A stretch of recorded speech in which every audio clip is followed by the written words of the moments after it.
Oh, I hate when I do this in the stream. Hello? No. We're back. We're back. Oh, no. We're back. No. I did that. What an interesting. They thought they got rid of us. They did. We'll never be gone. We'll never be gone. You thought you got us? Ha. We're going to just keep coming back. For fucking ever. For fucking ever. We really will. Look at this. We're looking good. We are looking good today. I got like 4 hours of sleep last night, and I still look pretty why? okay. What happened? I was just doing a bunch of stuff, and I had to binge 2 episodes of Survivor. Well, you always have to do things. I do because then I have to do the next 2 tomorrow because I have to finish the season by the end of the weekend. I'm on a schedule where like I have to do all this stuff. I had to do some rewrites for the script I'm working on. Yes. Like, I have to clean my bathroom. Like there's shit that I need to do. Hi, Olaf. Hello, Hi, Juan. hello. How are we doing? Hi, Mayhem Mats. Juan, I saw that you're like I don't know for how long, but you're I believe a patron at Juan, the moment. Is that you? I saw there was a Juan. I saw there was a Juan. I'm pretty sure it's Juan. So if you are, you need to get on the Discord. The people have been dying. People want to chat with you on the Discord. You must get on the Discord. I know. Don't get blocked. Don't get blocked. Don't get blocked on the Discord. Because be appropriate on the Discord. We've had instances, but come to the Discord. Hi, how are we doing? Ava Max's new album coming soon in May. That's great. Okay, we'll drop the skincare routine, you two. The thing is, my skincare routine is essentially just like my Cetaphil face wash and then my CeraVe moisturizer. Because every time I try something new, including the thing that we received for free and I tried. It's fuck me up. It's better now. Okay. But like sometimes when you start a new thing, like it takes your skin a second to be like, oh, this is normal. This is okay. Sometimes your skin is like, I know, but like week or two. My skin is very. I just can't. I can't very, have that. It's very sensitive. My skin is very. My skin is very. Very. Listen, you're talking to a redhead. I know what sensitive. Skin well, then we both know. You know how it is. Yeah. I'm not trying. I don't want to go through the process of like, getting my skin used to this new product. Yeah. I'm gonna have to get Steel Cell, I guess. Ooh, that's if you become a $1 million a month patron.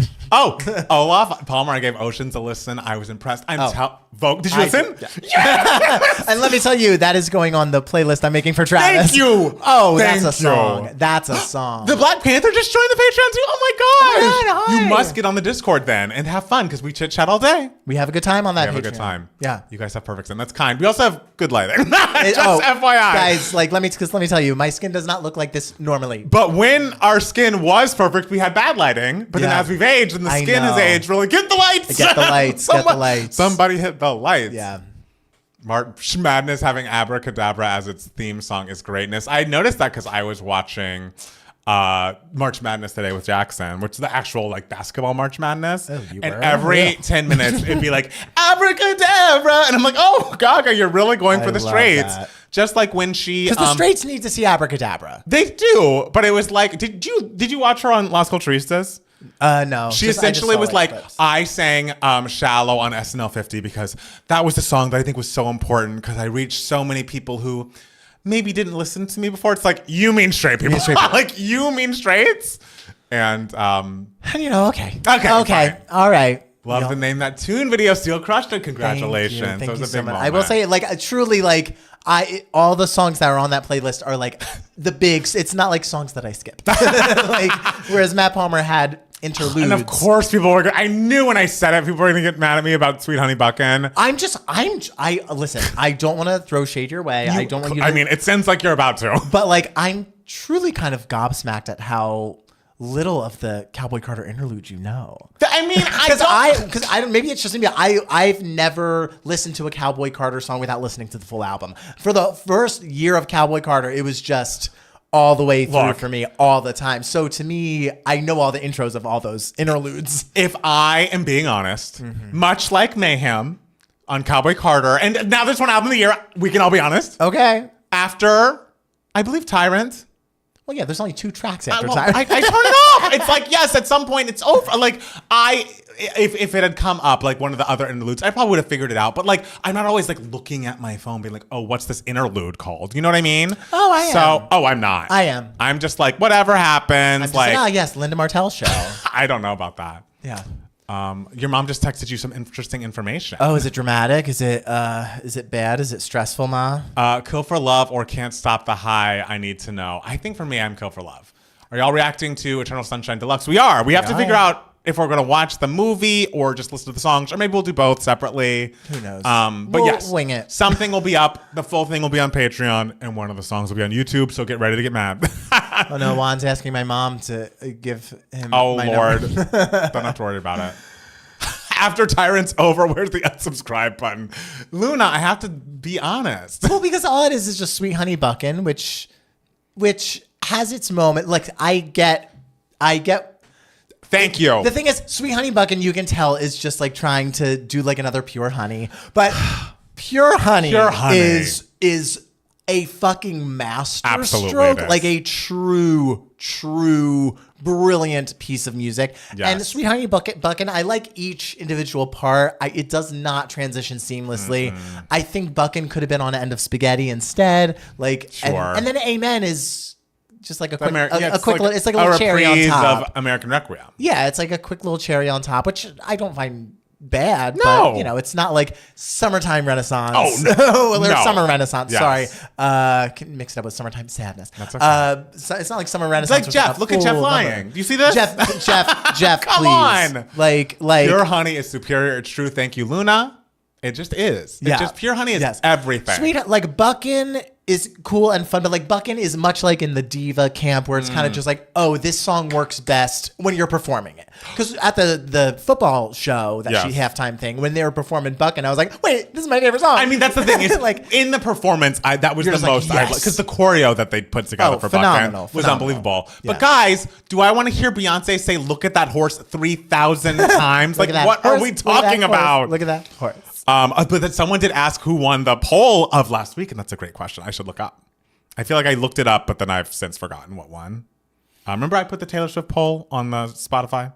No. You don't remember when we were talking about what her signature song was? Yeah, but I didn't know you actually put a poll up. I did put a poll up, and I gave them 4 options. I said, All Too Well, You Belong With Me, Shake It Off, blank space. See, my friend Lauren, she was listening to the podcast and she texted me and she was just like, she's like, I would actually say You Belong With Me is her signature. But see, Lauren was a big Taylor Swift fan pre-1989 and has since like, not like fallen off, but like doesn't follow Taylor Swift as much. So like, You Belong With Me, I think would be her signature song pre-1989. Yes, I believe that. Yes. All right, I have my answer. I'm looking at it right now. I did vote. There were a whopping 13 votes. Whoa. Wait, Taylor Swift 13. Wow, guys. This is everything. Wow. Oh my God. Last episode of Abbott Elementary was shocking. It really was. And I mean, if you're not caught up, spoiler alert, mute me for a moment. I'll give it a second because when OC spoiler is still upsetting the home. Okay. Ava got fired as the principal. And that's Janelle James's character. And she's so fucking funny. And it's like, of course she's going to be on the show. If they're gonna, but like, is she gonna come back as a teacher? I'm nervous. I'm excited. You don't fire a principal and then hire that person. She has to come back to be a teacher. TV show, okay? Maybe she starts working at a rival school. I can't have really dramatic. She needs to be. Why does she get? I mean, I don't know the show, so I don't. She was taking bribes from a neighboring. You think they're gonna hire her as a teacher? If from a neighboring golf course they were building, they were bribes just for making the school better, like getting like nice good computers. Good bribe. Yeah, good bribes for the kids. Good bribe. You don't want to get bribes for the kids. A bribe's a bribe. Oh my gosh! I hope you. I am. You like rules. You like structure. I do, but I like kids having everything they need. Sure. Question, Palmer, if you could only listen to one song off of each Mariah Carey album for the rest of your life, what would that be? Oh, that's a great question. Steele, if you could only listen / see one musical from each decade, what would they be? 1900. 1900. That's a long time. Musical theater to me started in the 1940s. Or to history started in the 1940s. She has to come back, but the offense is too serious. LOL. There's just no way. I mean, there's got to be a way. Oh, Juan, is it your birthday? Oh, happy birthday, Juan. Happy birthday. I'll show you some. And also, I heard someone say, I think it was Tyler said, oh, I wish I had Patreon. Anyone can have Patreon. It's not like an app you need. Like, also, I have a couple things to say. Okay. If you want to become a patron, go on your browser and go to patreon.com/2gaymats and join that way. Do not join our Patreon through the Patreon app. Why? Or Apple will charge you $2.50 more of money that we do not get. Apple? It goes to Apple. Like when you saw that, like, oh, we sold the Mayhem thing, it's $7.50 on the app. It's like, yeah, that's because Apple is jacking up the price if you pay through the Patreon. Oh on my the app. God. So yes, if you join Patreon, or even if you're a patron now and you like have subscribed via Apple, yes, cancel and join again from your browser. For the young people out there, a computer is a thing where a screen is about this big. Well, that's a laptop, right? You know? Or some people have computers that are like this big. I think even if you go to a browser on your phone, it should be the right prices. Steele, what was the last Broadway show you saw? It was Gypsy starring Audrey McDonald. Yes, they'll be the right prices if you go to like Google Chrome on your phone. Okay. But just if you go to the Patreon app, it'll be $7.50. Ooh, I know. Those bitches. I know. We want to save you money, guys. Trumpflation is even hitting the Apple Store. It's true. It's true, Tim Cook. Well, R.I.P. Oh, Noan's birthday is next Sunday. Oh, well, happy almost birthday. Enjoy. We'll see you next week. We will. On your birthday. I was going to say, I guess it's not quite April because, April's coming up. My birth month. Yeah, but like you're almost May. I'm not I'm April 29th. That's April. That's almost May. But That's it's not 2 days though. away from May. It's the tyrant of April. Like there's only 2 days after. So it's pretty much May. It's pretty much end of the album. If I'm the tyrant, I'm happy about Matthew, you need to check Ma, I don't know. You didn't send me anything. Did you you didn't send me anything, Ma. Okay, that's the kind of sentence you don't need to be saying if you join the Discord. We don't say that P word in the Discord. Well, it's just like we don't need to be asking each other our medical histories. No, there's no channel for that in the There's Discord. not. So Jeff, if you're still on, join the Wicked the Movie channel, even like co-working channel. Steele is naming all these channels that he's never been into. No, never. I go into the general channel and Yes. the competitive reality TV And channel. that's it. Steele Big Brother question. I'm watching Deal or No Deal Island, and Dr. Will came on the show. Is he Big Brother legend? Yes. He is essentially like the if you know Survivor, or he's like the Boston Rob. He's the like, or the Richard Hatch of. He's the Richard Hatch of Big Brother. He's the guy who like invented the game as it's played. The game at like just the first. Yeah, there's a housewife who does that. It's actually a housewife because she was on Traitors. Who does? Tamra Judge is the first housewife to start drama on a Real Housewives show. Oh, she's was the first person who was like, oh, when we are in a group scene, I'm going to ask you a controversial question. Nice. And I don't even know the context of it, but all I know she's the first person to strategize. She is. And she asked Gretchen, who's coming back to the show now, season 16 or 17 of OC. She asked Gretchen, did you go to Bass Lake? I don't know what it means. I never watched that season, but icon. Icon. Oh, maybe my mom was asking, check my Patreon to make sure I did it right. Ma, I think you did it right. Yeah. Mama Steele my mom doesn't have the app. But your mom's on Patreon? My mom is a patron. I love my it. Mama Steele's a patron. My mom's a patron too. Wow. What level? I think just regular. I think 5. I think 5. Jackson also just 5. And I'm like, you could go to 10. Wow. I know. Well, that means if we have any secret Jackson tea, we can drop it at the $10 level. You know what? What? One day that resentment's going to build up for years and years and years, and then you and Jackson are going to have a huge fight, and then you're going to be in a limo one day, and much like how it burst out of Kim screaming, "You stole my goddamn house," you will one day scream at Jackson, and you're only a $5 patron. Look at you making Housewives references. I know. You're a little Bravo girl. Post bitch sesh. I'm not. Hey, and you know all these housewives from Traitors? It's happening. Slowly but surely. I can't say I know them from Traitors. They're on Traitors. Do they all blend together? Come on. You can tell Ion from Dorinda from Dolores. Winner of... Yeah, Dolores, the winner. The winner of Traitors. Winner.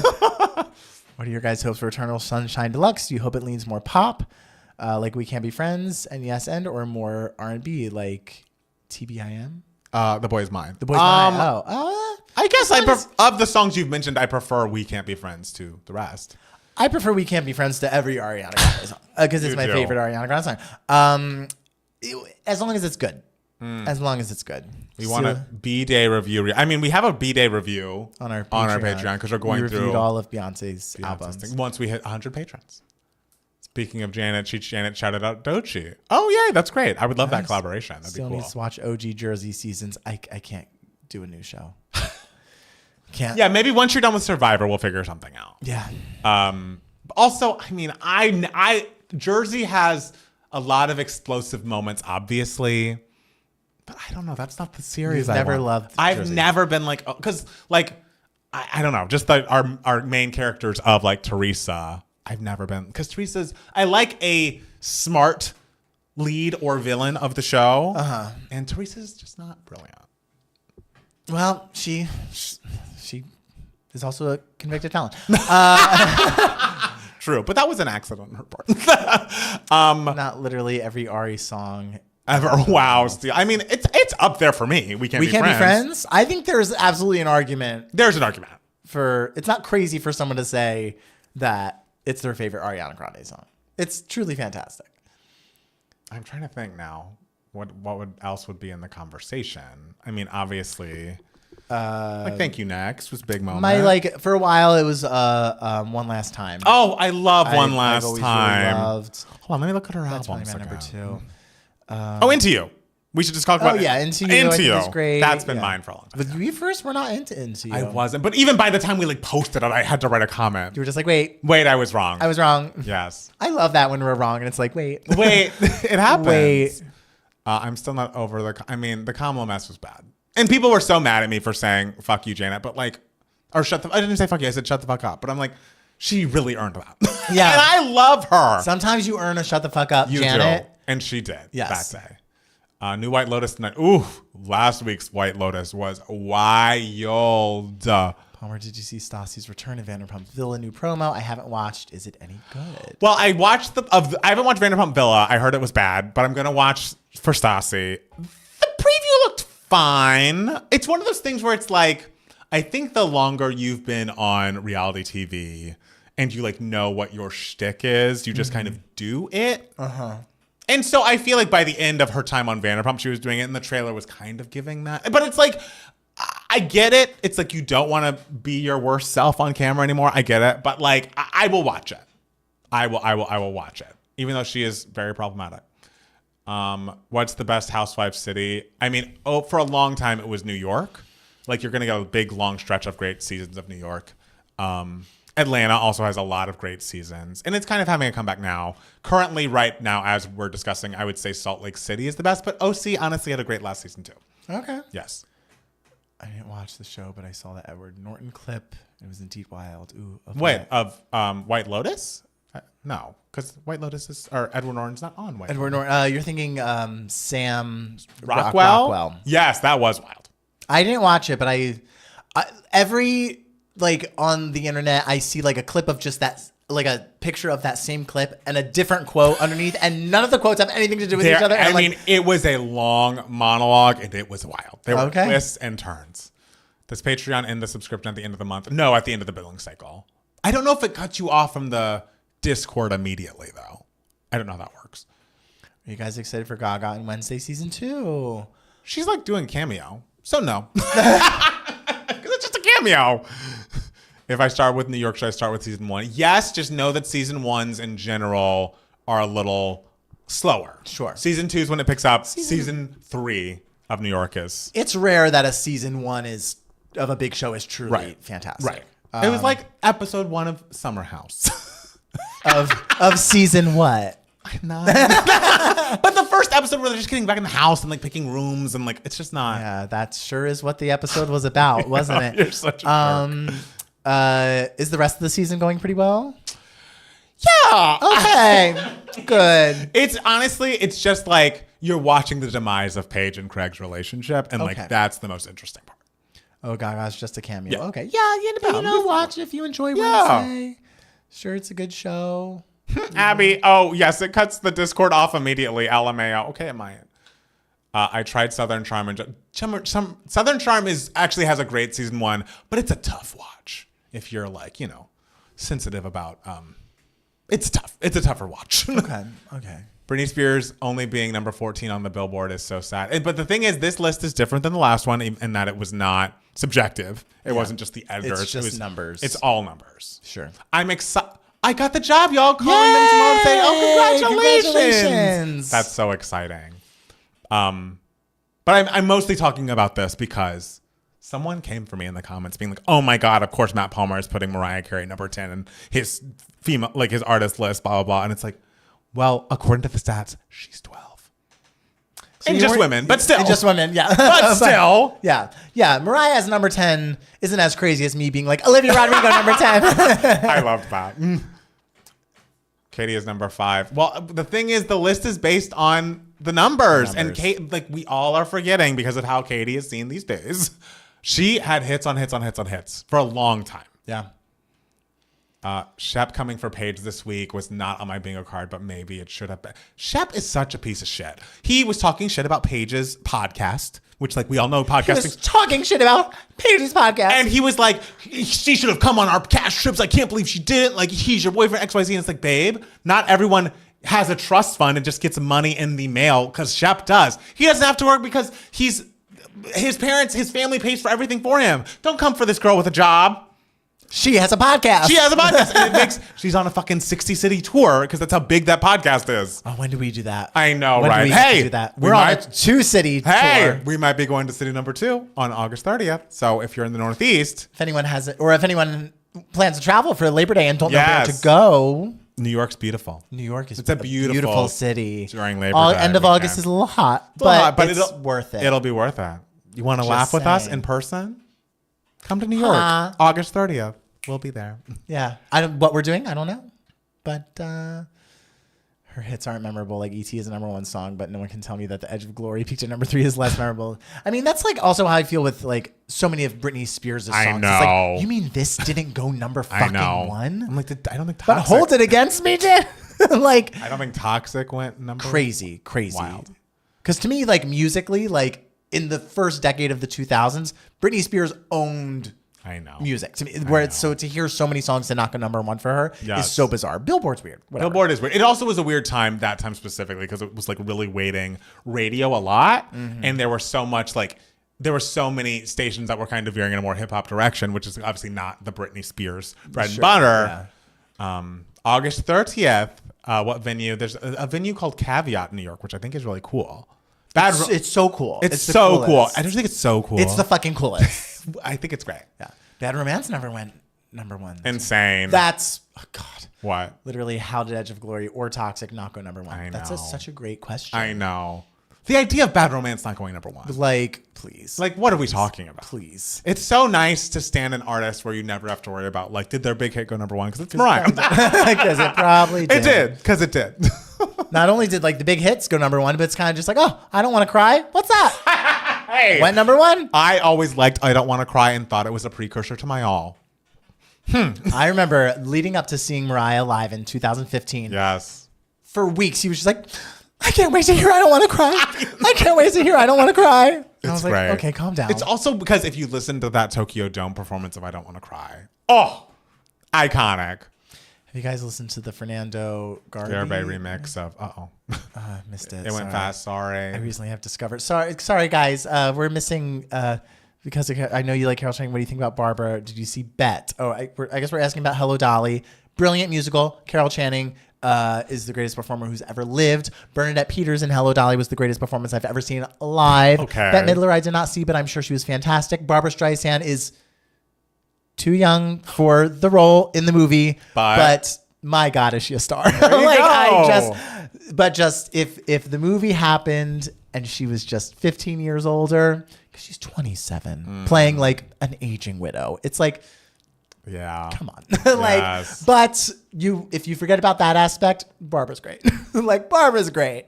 That entire Tokyo Dome concert, absolutely. I Don't Want to Cry had a top 2 debut. I didn't know that. I was, paying less attention when I was 3 or whatever. Matt Steele, I added your Broadway playlist on Spotify. Oh, yes. Everyone's asking for your Broadway. You added it? What does that mean? Maybe they found your profile and, subscribe to your playlist. Okay, cool. You got to share with the people. They've been asking in the comments. Okay.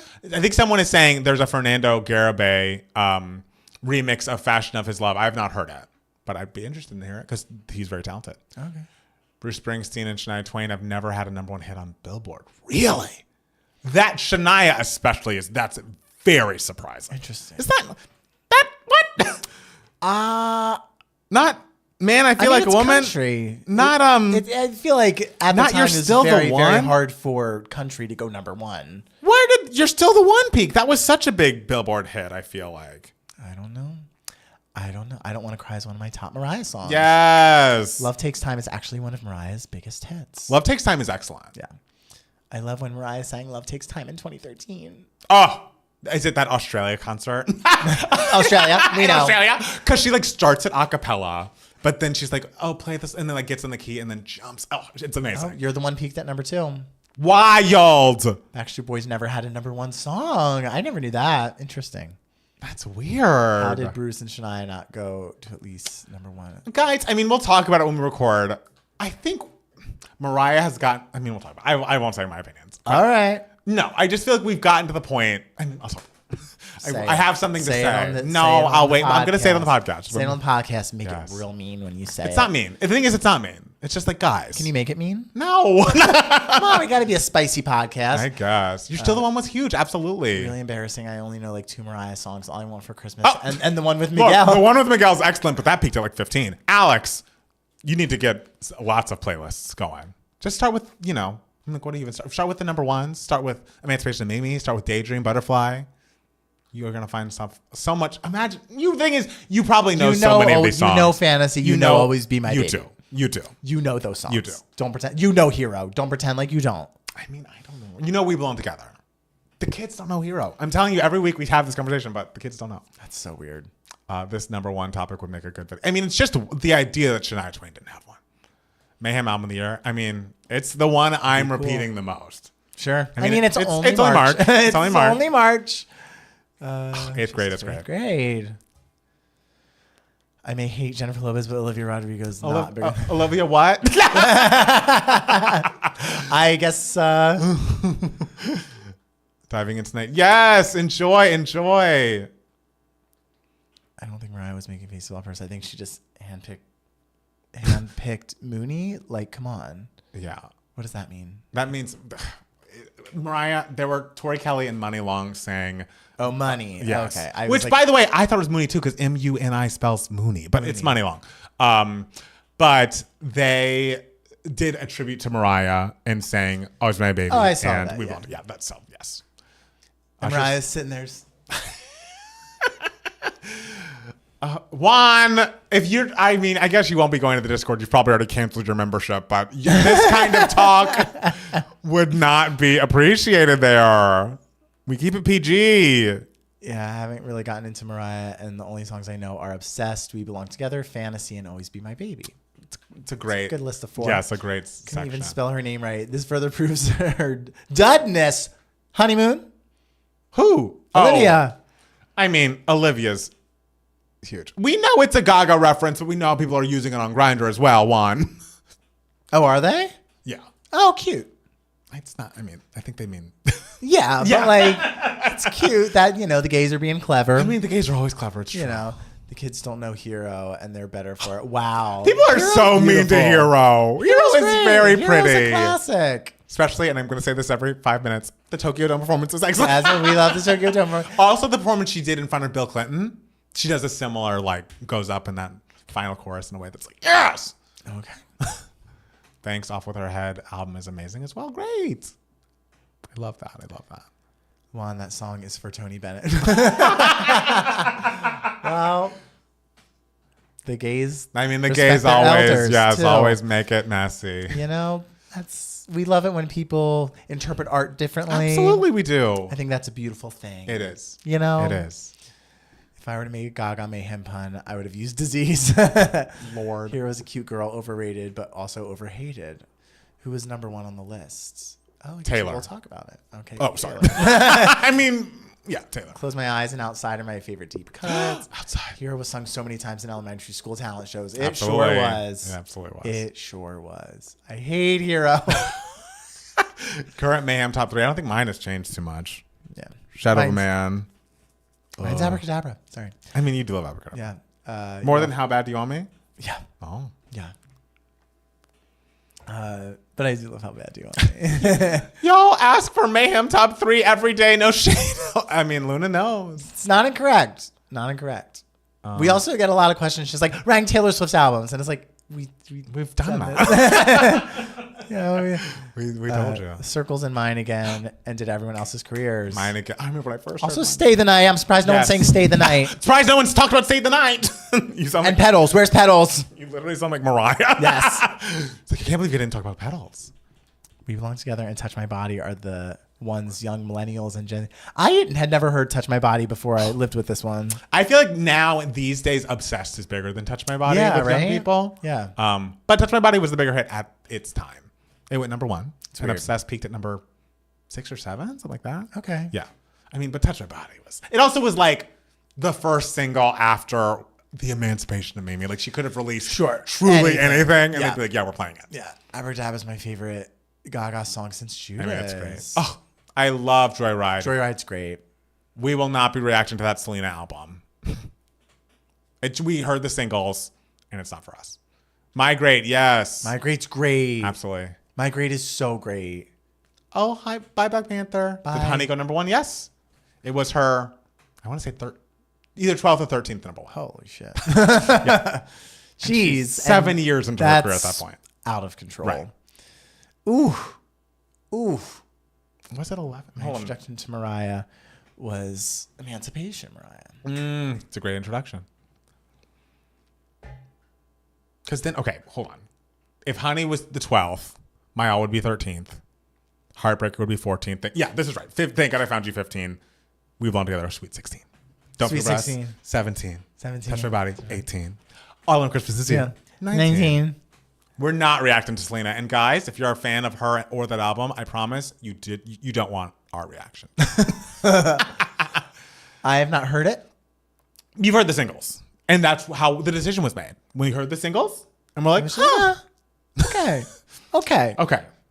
Okay. We're happy everyone's having fun. Palmer choose one Mariah song that didn't go number 1 to actually go number 1. I mean, one that was actually released as a single, I would pick Can't Let Go. That song is so excellent. Sure. And it peaking at number 2 is heartbreaking. Honey is my favorite number 1, then LOL, because that's my favorite Mariah song. Oh, I love that. My All Stay Yes, a that While. was the remix I was telling you about. What remix? It's like the hip hop remix of My All, and she has a video with her playing with Beanie Called Babies. Stay a While. Yeah, it's My All / Stay a While. Okay. Their reaction. You know, when I hear remix anything, I'm like, ooh, in one ear, out the other. Oh my God. Their reaction would have been more brutal than their witness reaction. We didn't have a witness We never reaction had a either. witness reaction. It would not have been brutal, but it's like, do you want to sitting there bored? You don't. For a short period of time. Yeah, it's only 34 those songs are minutes. very short. Yeah. Was there ever a Mariah ranking? Album ranking? I don't know if we. No. Yeah, it's an idea. No. Obsessed was iconic too. It was. Should we start recording? Speaking of the song Obsessed, R.I.P. George Foreman. Oh, yes. Yeah. Was he problematic? I don't think Okay. so. I just have a. I'm like, he wasn't. Did He's not like a Trumper. Was he? No, I don't think so. Okay. I'm going to just Google George Foreman problematic. George Foreman. Yeah. I mean, Bon Appetit. Oh, the Bon Appetit. He's talking about the Bon Appetit reaction we did. Remember that? We were just like, ooh. Oh.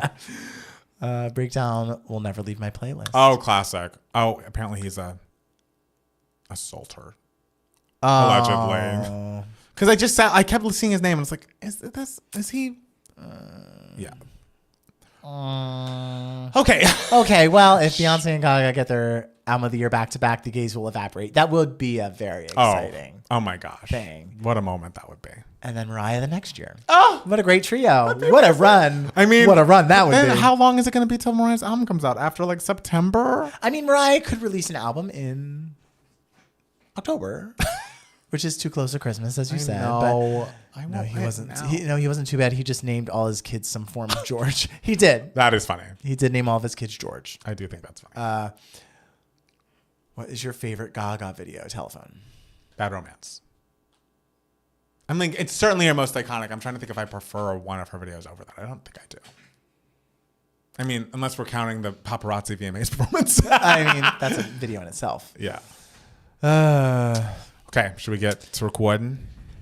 Okay. All right. Let's go. Let's do it. Good. Yeah? We're good. I think we're good. We're good. We're feeling good. We're both dressed. Y'all can't see this, but we're both dressed in florals. Absolutely. Well, spring is For sprung. spring, groundbreaking. Sorry, Meryl. Yeah. She'd be upset with us about this look, but I think it's nice. It is nice. Look at us. I got this shirt in Scotland. Did you? I got this at Abercrombie. Oh my God. Yeah. Look So at us. we might be a little on the nose, but we're still celebratory. And I think it's great to celebrate when the seasons change, even though, you know, my feelings on summer and I'm like, oh, we're getting close. Too hot. Getting close? Yeah, like spring then summer. Oh, you don't like summer? Too hot. Why not? Too hot. Give me fall. Are you a woman going through menopause? I just feel, like, you know, I have a peak like after like 80 degrees. I'm like, no. Listen, don't you age on me. You are young and fun still, okay? I am young and fun. I just, after 80 degrees, I'm not happy. I'm not happy. I think you need to get over it. Your apartment has central air. I know, but what about when I have to go outside? What do you mean when you have to go outside? And it's hot. Then there will be a breeze. Get it together. I have my feelings. Okay. Oh, I had an idea that I didn't do. What were you going to do? It's not a great, I mean, it's not like a big deal idea, but I think when we're editing our videos, I guess this isn't important. So. Do I stop? No, keep going. Okay. I think when we're editing our videos, I should have a white piece of paper because on Final Cut Pro, you can be like, I need to do a white balance based on this pure white thing. Yeah. And I'm like, maybe the white balance would be better if I had a piece of paper. Okay. All right. So from here on out, I'm going to come here with a piece of paper. Do your shirt. Go like this. Yeah, this is white enough, right? Yeah. But I don't know. It's white enough. It's white enough. Okay. But the next time I'm here, next time we're in front of that camera at your house, white piece of Oh, paper. yeah. Because the thing is, all the colors looks Yes, different. it's a little different. Depending on what we're wearing. Yes. Yeah. But if we had that white balance. Yeah. My skin's white enough. Look at Why? It's not. There's some color there. There's red undertones. Sure. Very pink. Very pink. Yeah. Very All right. Whatever. Let's start. You start. Oh, hold on. This ad is still going. Okay. Okay. You want me to start? Yeah. Hold on. Let me think what I did this week. Oh, Lord, girl. I really can't tell you. Just talk. Who gives a shit?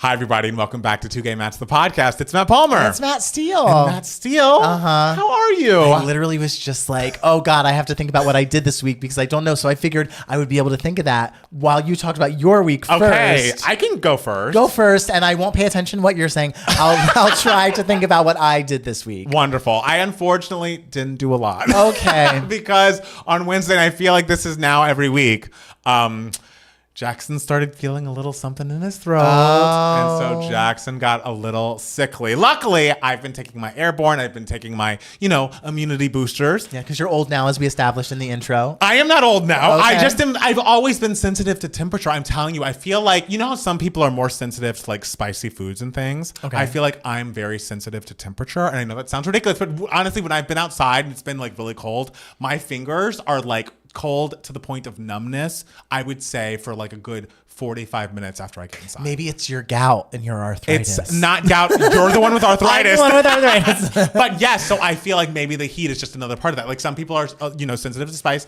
I'm sensitive to temperature. I have a 15-degree window in which I am comfortable. And let's stay within that. Oh, 15 degrees. 15, 64 to 79.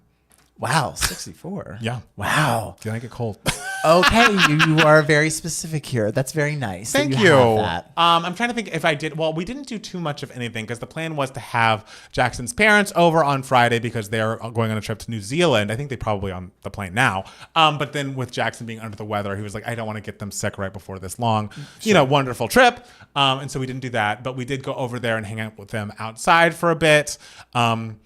And I mean, there's news that it's like a personal news that I will tell you guys. I think next week, just when it's more set in stone. Okay. I've told you about it already. Okay. And so there have been thoughts fluttering about a transition that can be happening. Not a big deal. Nothing to worry about. Nothing to do with the channel. Guys, it's a facelift. It's not a facelift. Could you imagine? Oh my God, if you come in the podcast next week and your skin is just like like your cheeks are suddenly like in the back of your head. Oh my God, that'd be amazing. My ears just like all the way back here. I would love that. I would love that. It's not gonna happen. But yeah, no, I mean, it was a lot of staying in and watching things. I have a lot of things to talk about during Give Me Moments this week, just lots of little things. But I do want to say, even though I could have included this, it's a little different because it's a movie.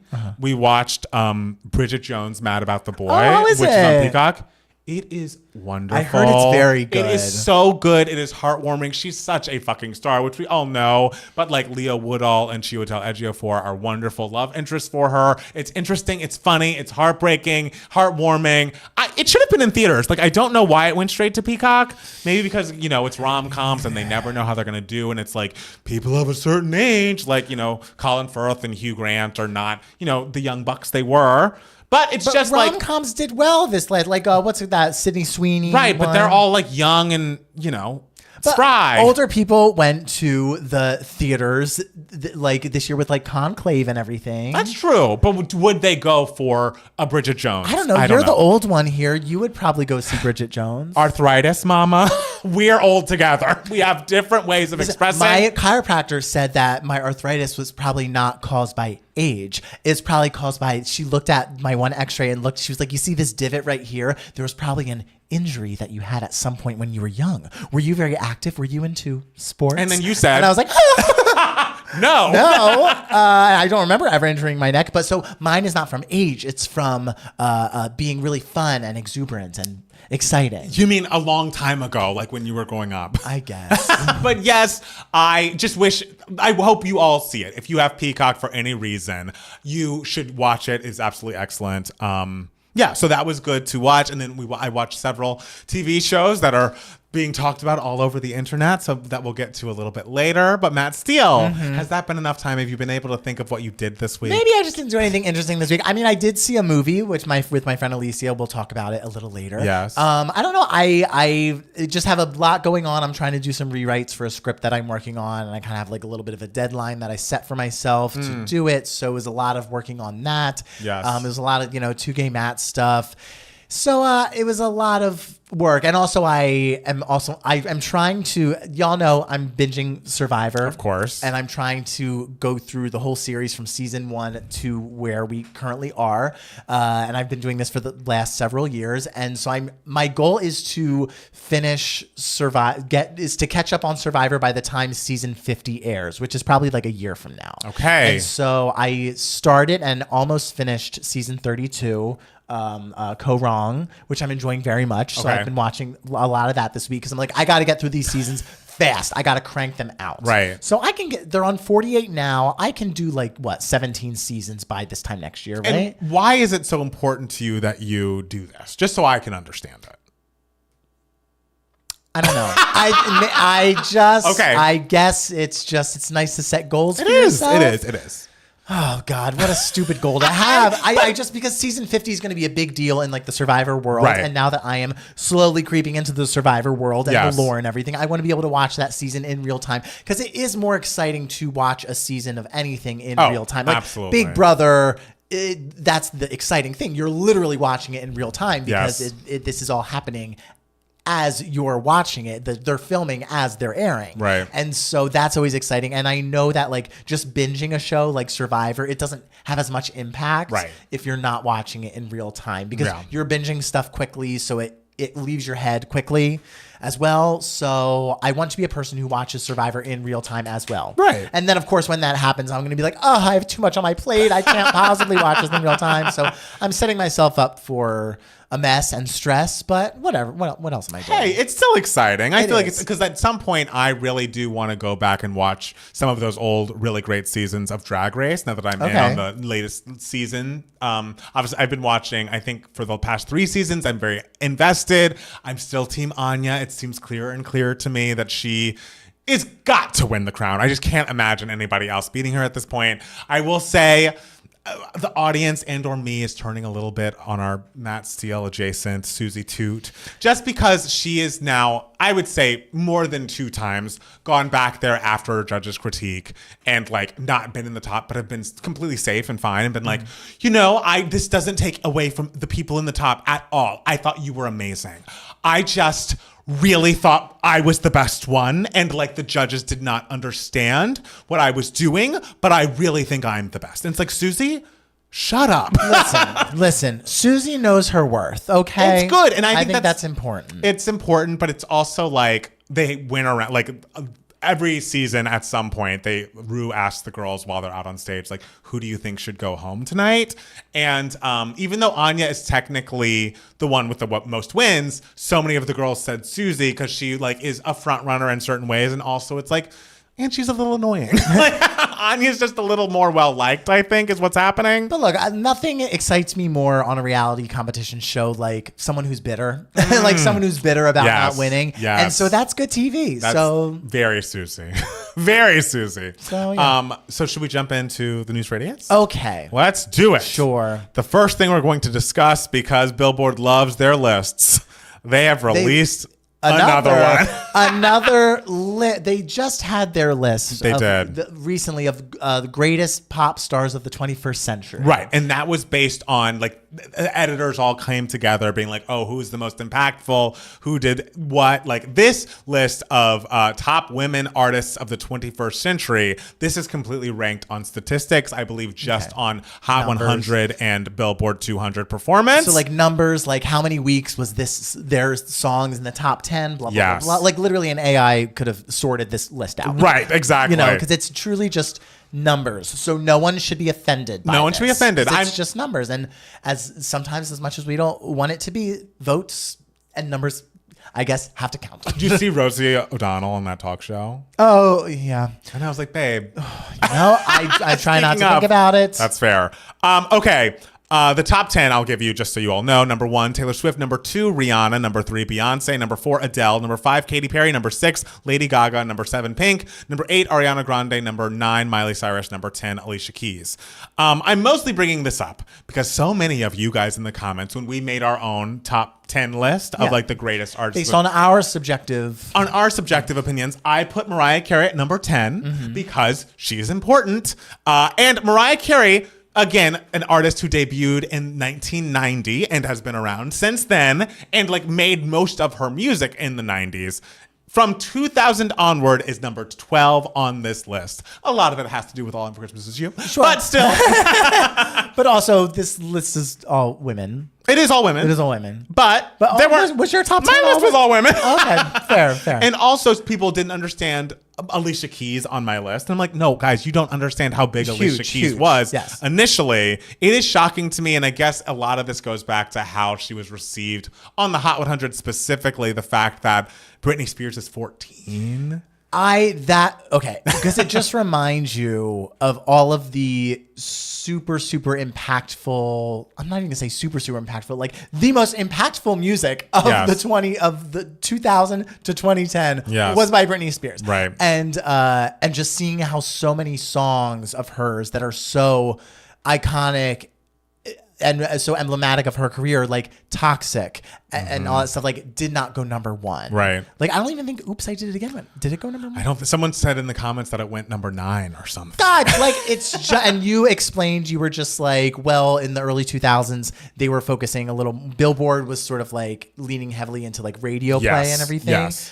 And that's why the biggest hits, like A We Belong Together, were the songs that could be played on all different formats of radio, be it top 40 or more rhythmic hip hop stations. And so I guess the radios were not playing as much like pop music. It's like, yes, that'd be on the mainstream chat, but not in, the rhythmic or the hip hop. And so that kind of held her back. So Britney at 14 on this list is but it's okay. But the thing is, she was also ranked way too low in their subjective list. Right. What was she? Was maybe she like 10 or something? She was, or was she like 8? No, she was 7. I want to say she was 7. Okay, yes. Which is still too low. Still too low. Because she was my number 2. Right. But and I'm kind of surprised numbers wise that Beyonce is so high. I know. Because when I look at Beyonce's like number 1s, I'm just like, oh, there's so many like truly incredible songs of hers that did not go number 1 at all, and then other songs of hers that did go number 1 where I'm like, okay. I think a lot of that is probably like how long it stayed on the charts, like how long it stayed in the top 10. Like it's not just its highest peak, it's like the life of that song on those charts. And I imagine on both the albums and the singles charts, her songs lived a long time. And again, this is talking about an artist whose solo career debuted in 2003 and is still topping the charts now. So I agree though. Because the thing is, you kind of look at Beyonce's chart history, and not as much as Britney, but you're like, this doesn't really represent how important she is. Especially she was number 1 in the subjective list for Billboard and our list as well.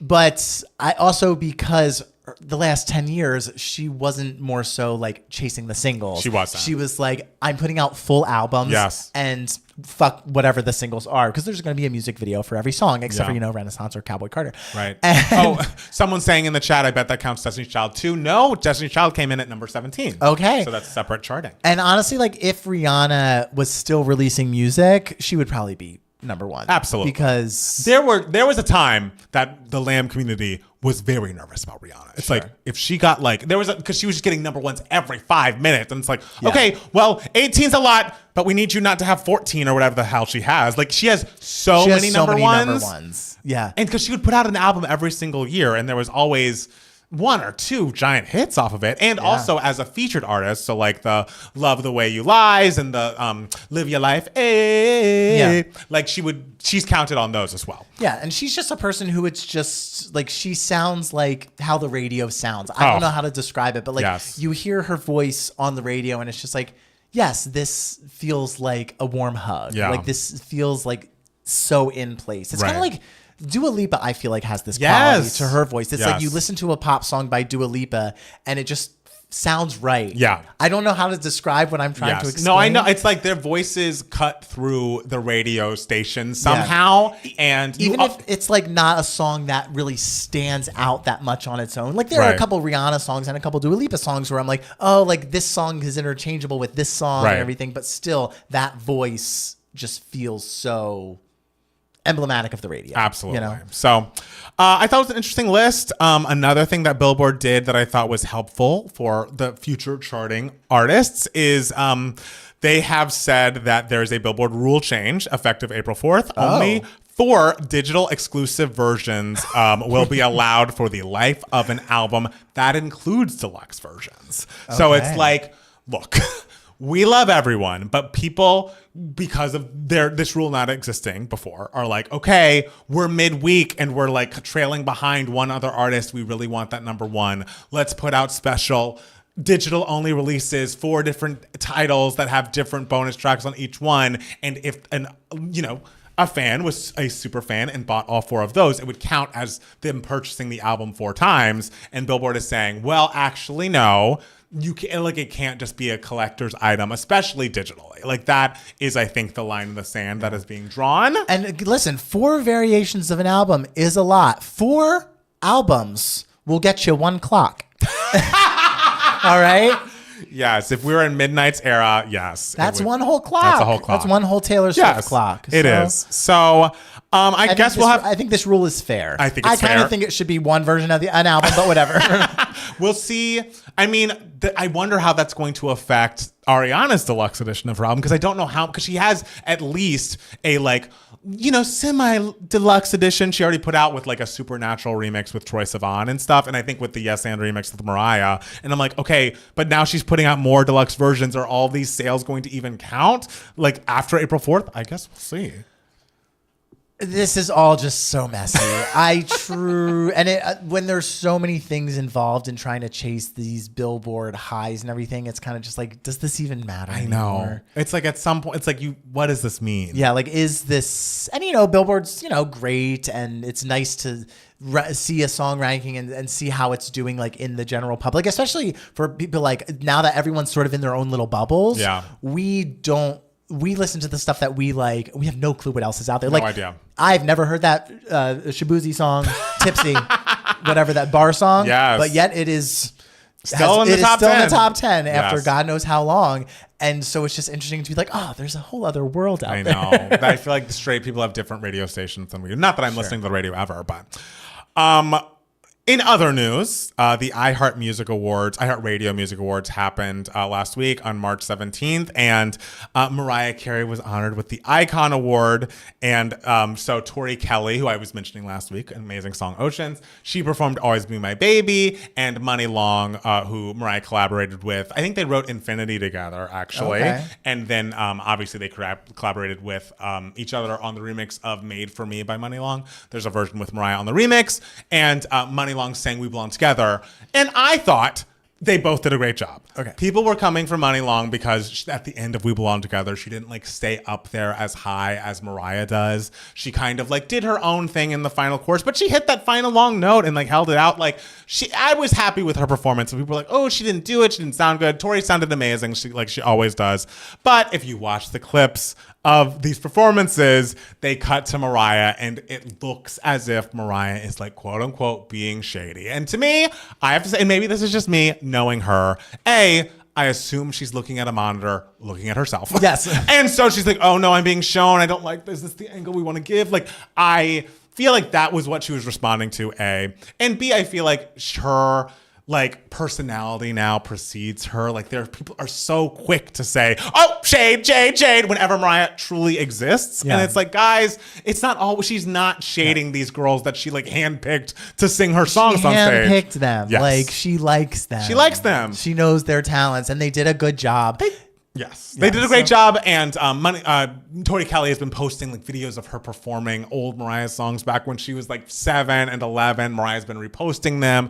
She also like did a story like standing next to the two of them, wrote a whole monologue about how great they did. Yeah. And it's like, guys, I just feel like people assume Mariah's always being shady, and I just don't think that's. If there's one way to get Mariah to make an uncomfortable face, it's show her a video of herself. Right. Like she truly will just sit there and just be like.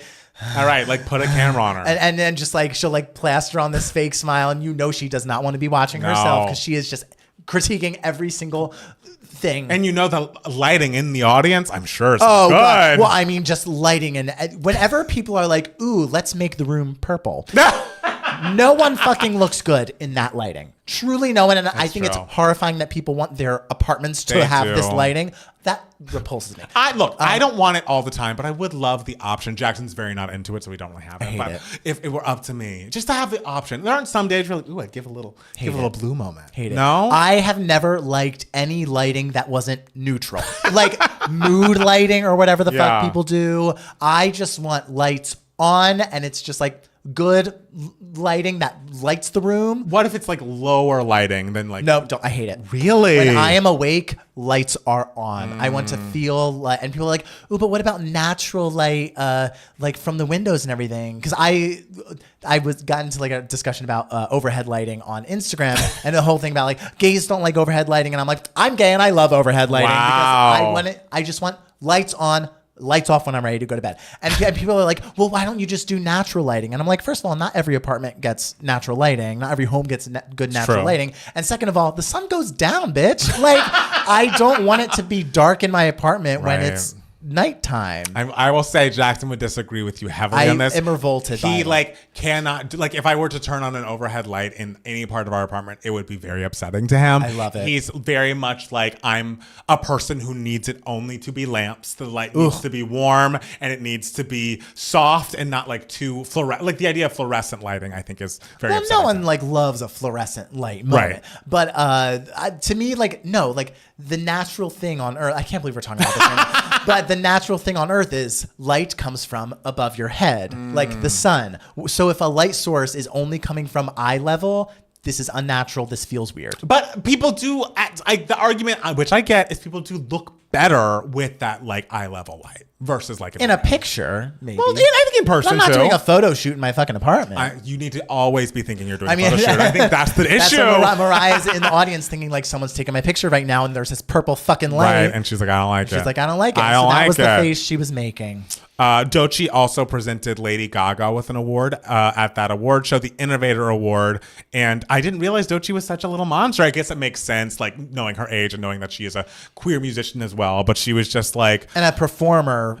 Great at visuals. Absolutely. Like, she was inspired by Lady Gaga as a little monster. Yes, she called Gaga a lifeline to her childhood and thanked her as an artist, as queer, and as a little monster. Gaga was very thankful, had kind words for Doechii as well. I'd love to see that collaboration. Sure. Apparently Doechii and Janet were interacting on Twitter, someone told me today, and I would love to see a collaboration between those two. Maybe were they arguing about overhead lighting? They were probably arguing about like whether Kamala's black. But whatever, no, they weren't, but I remember. We remember what you said, Janet. We remember what you said. We've forgiven, but we have not forgotten. We've not forgotten. Okay, I have a question for you. Okay. Snow White didn't make a bunch of money. Okay. It made $43 million over the weekend, which some people were saying pocket change. You know, domestically, but made a little bit more overseas, taking its total to $87 million so far. I'm sure everyone will be fine. All those people were paid and will continue to be paid. Yes. Question. Yeah. There's so much drama surrounding this movie that I didn't realize until I started looking for these news stories. Like apparently, Rachel Zegler and Gal Gadot supposedly don't like each other and had issue on set. Apparently there's a Peter Dinklage element of like he didn't like the idea of them making this live action show, a movie of Snow White, and then the little people being used in it. I don't know, like, what can you tell me about this Maybe situation? This was years ago. There have been years, but like but now the movie's out. But now the movie's out. So yes. I know, like, when the movie was announced, I know Peter Dinklage said something sort of just like, I can't believe we're still bringing this story back when it has this plot of these like men and they call them dwarves, you know. But then other actors who are also little people were just like we need to work, like we want to work, like not all of us can be Peter Dinklage, you know. But I understand the discussion that's involved, like from all points and everything. Yeah. I have not seen any evidence of Rachel and Gal like not liking each other. They always seem pretty chummy on red carpets. Not that I really am following the red carpets of the Snow White. Right. I feel like whenever a Disney live action thing is released, the discourse around it is talked about so much more than the actual movie. Right. That's true. You know? And I don't care. I hope everyone gets along. Yeah. I want everyone to get along. I Yeah. hope they had a nice time making this movie. I hope the movie is successful and that but it'll be fine. It'll truly be fine. Apparently, at some point, Rachel Zegler said that she found the old movie like was problematic or something. I do remember that happened because they were trying to like advertise this movie like a year before it came out. And she's like, yeah, we beefed up the role and we gave Snow White a little more what's it called? Objective point of view, blah, blah, blah, whatever. We like beefed up her role, and some people were very angry. Like, you didn't need to do that for a character like Snow White. Like why do you need to? Because sometimes when you add a lot of plot to a movie, people are like, you're adding a little too much. Right. It kind of ruins the magic, and it feels a little forced. So people didn't really like her, and a lot of people kind of just like shit on Rachel. That's so weird to me. For just like kind of, it's the same reason that people shat on Anne Hathaway. It's like she just seems like really nice, and it's just kind of like a theater kid, but like she's insanely talented, guys, and seems perfectly lovely. That voice, and she seems like she's on the right side of history about a lot of things. She can sing her face off. I will say, and this is I didn't realize, because I saw someone be like, "Oh my gosh, I bet it's the backlash," because she's getting backlash. For some reason, some people are like it's racism, and I was like, wait, I didn't realize she wasn't white. I didn't realize that. No shade. I love everyone. I didn't know. What? I didn't. I was Babe, like, I thought she remember was, a movie called West Side Story? I do, but I never really put it together. Where she played a Puerto Rican immigrant. I'm understanding it now, but I was like, oh, look at that. Yeah. I had no idea. Yeah, so it's like people who are also like racist are coming through the woodwork, just being like, blah, blah, blah, but like, I'm not giving those people no mind. Right. But yeah, hey, Revelation. I guess I need a list of people who are not white that I could be because I didn't know. But she's super fucking talented. I mean, amazing. Was watching her just randomly on TikTok performing The Wizard and I the other day. I was like, God, she is singing. Yeah. Yeah. A talent. So I want good things for her. Yes. And she's singing her face off. Yes. Conan O'Brien's coming back to the Oscars. Great. I'm excited about that. I thought it was also funny that they announced it on St. Patrick's Day because they're like, yeah, St. Patrick's Miracle, whatever. And we actually started watching his travel show, Conan O'Brien Needs to Go. It's on Max. He's just hilarious, guys. Like I'm a Conan stan, and I feel like that doesn't get discussed enough.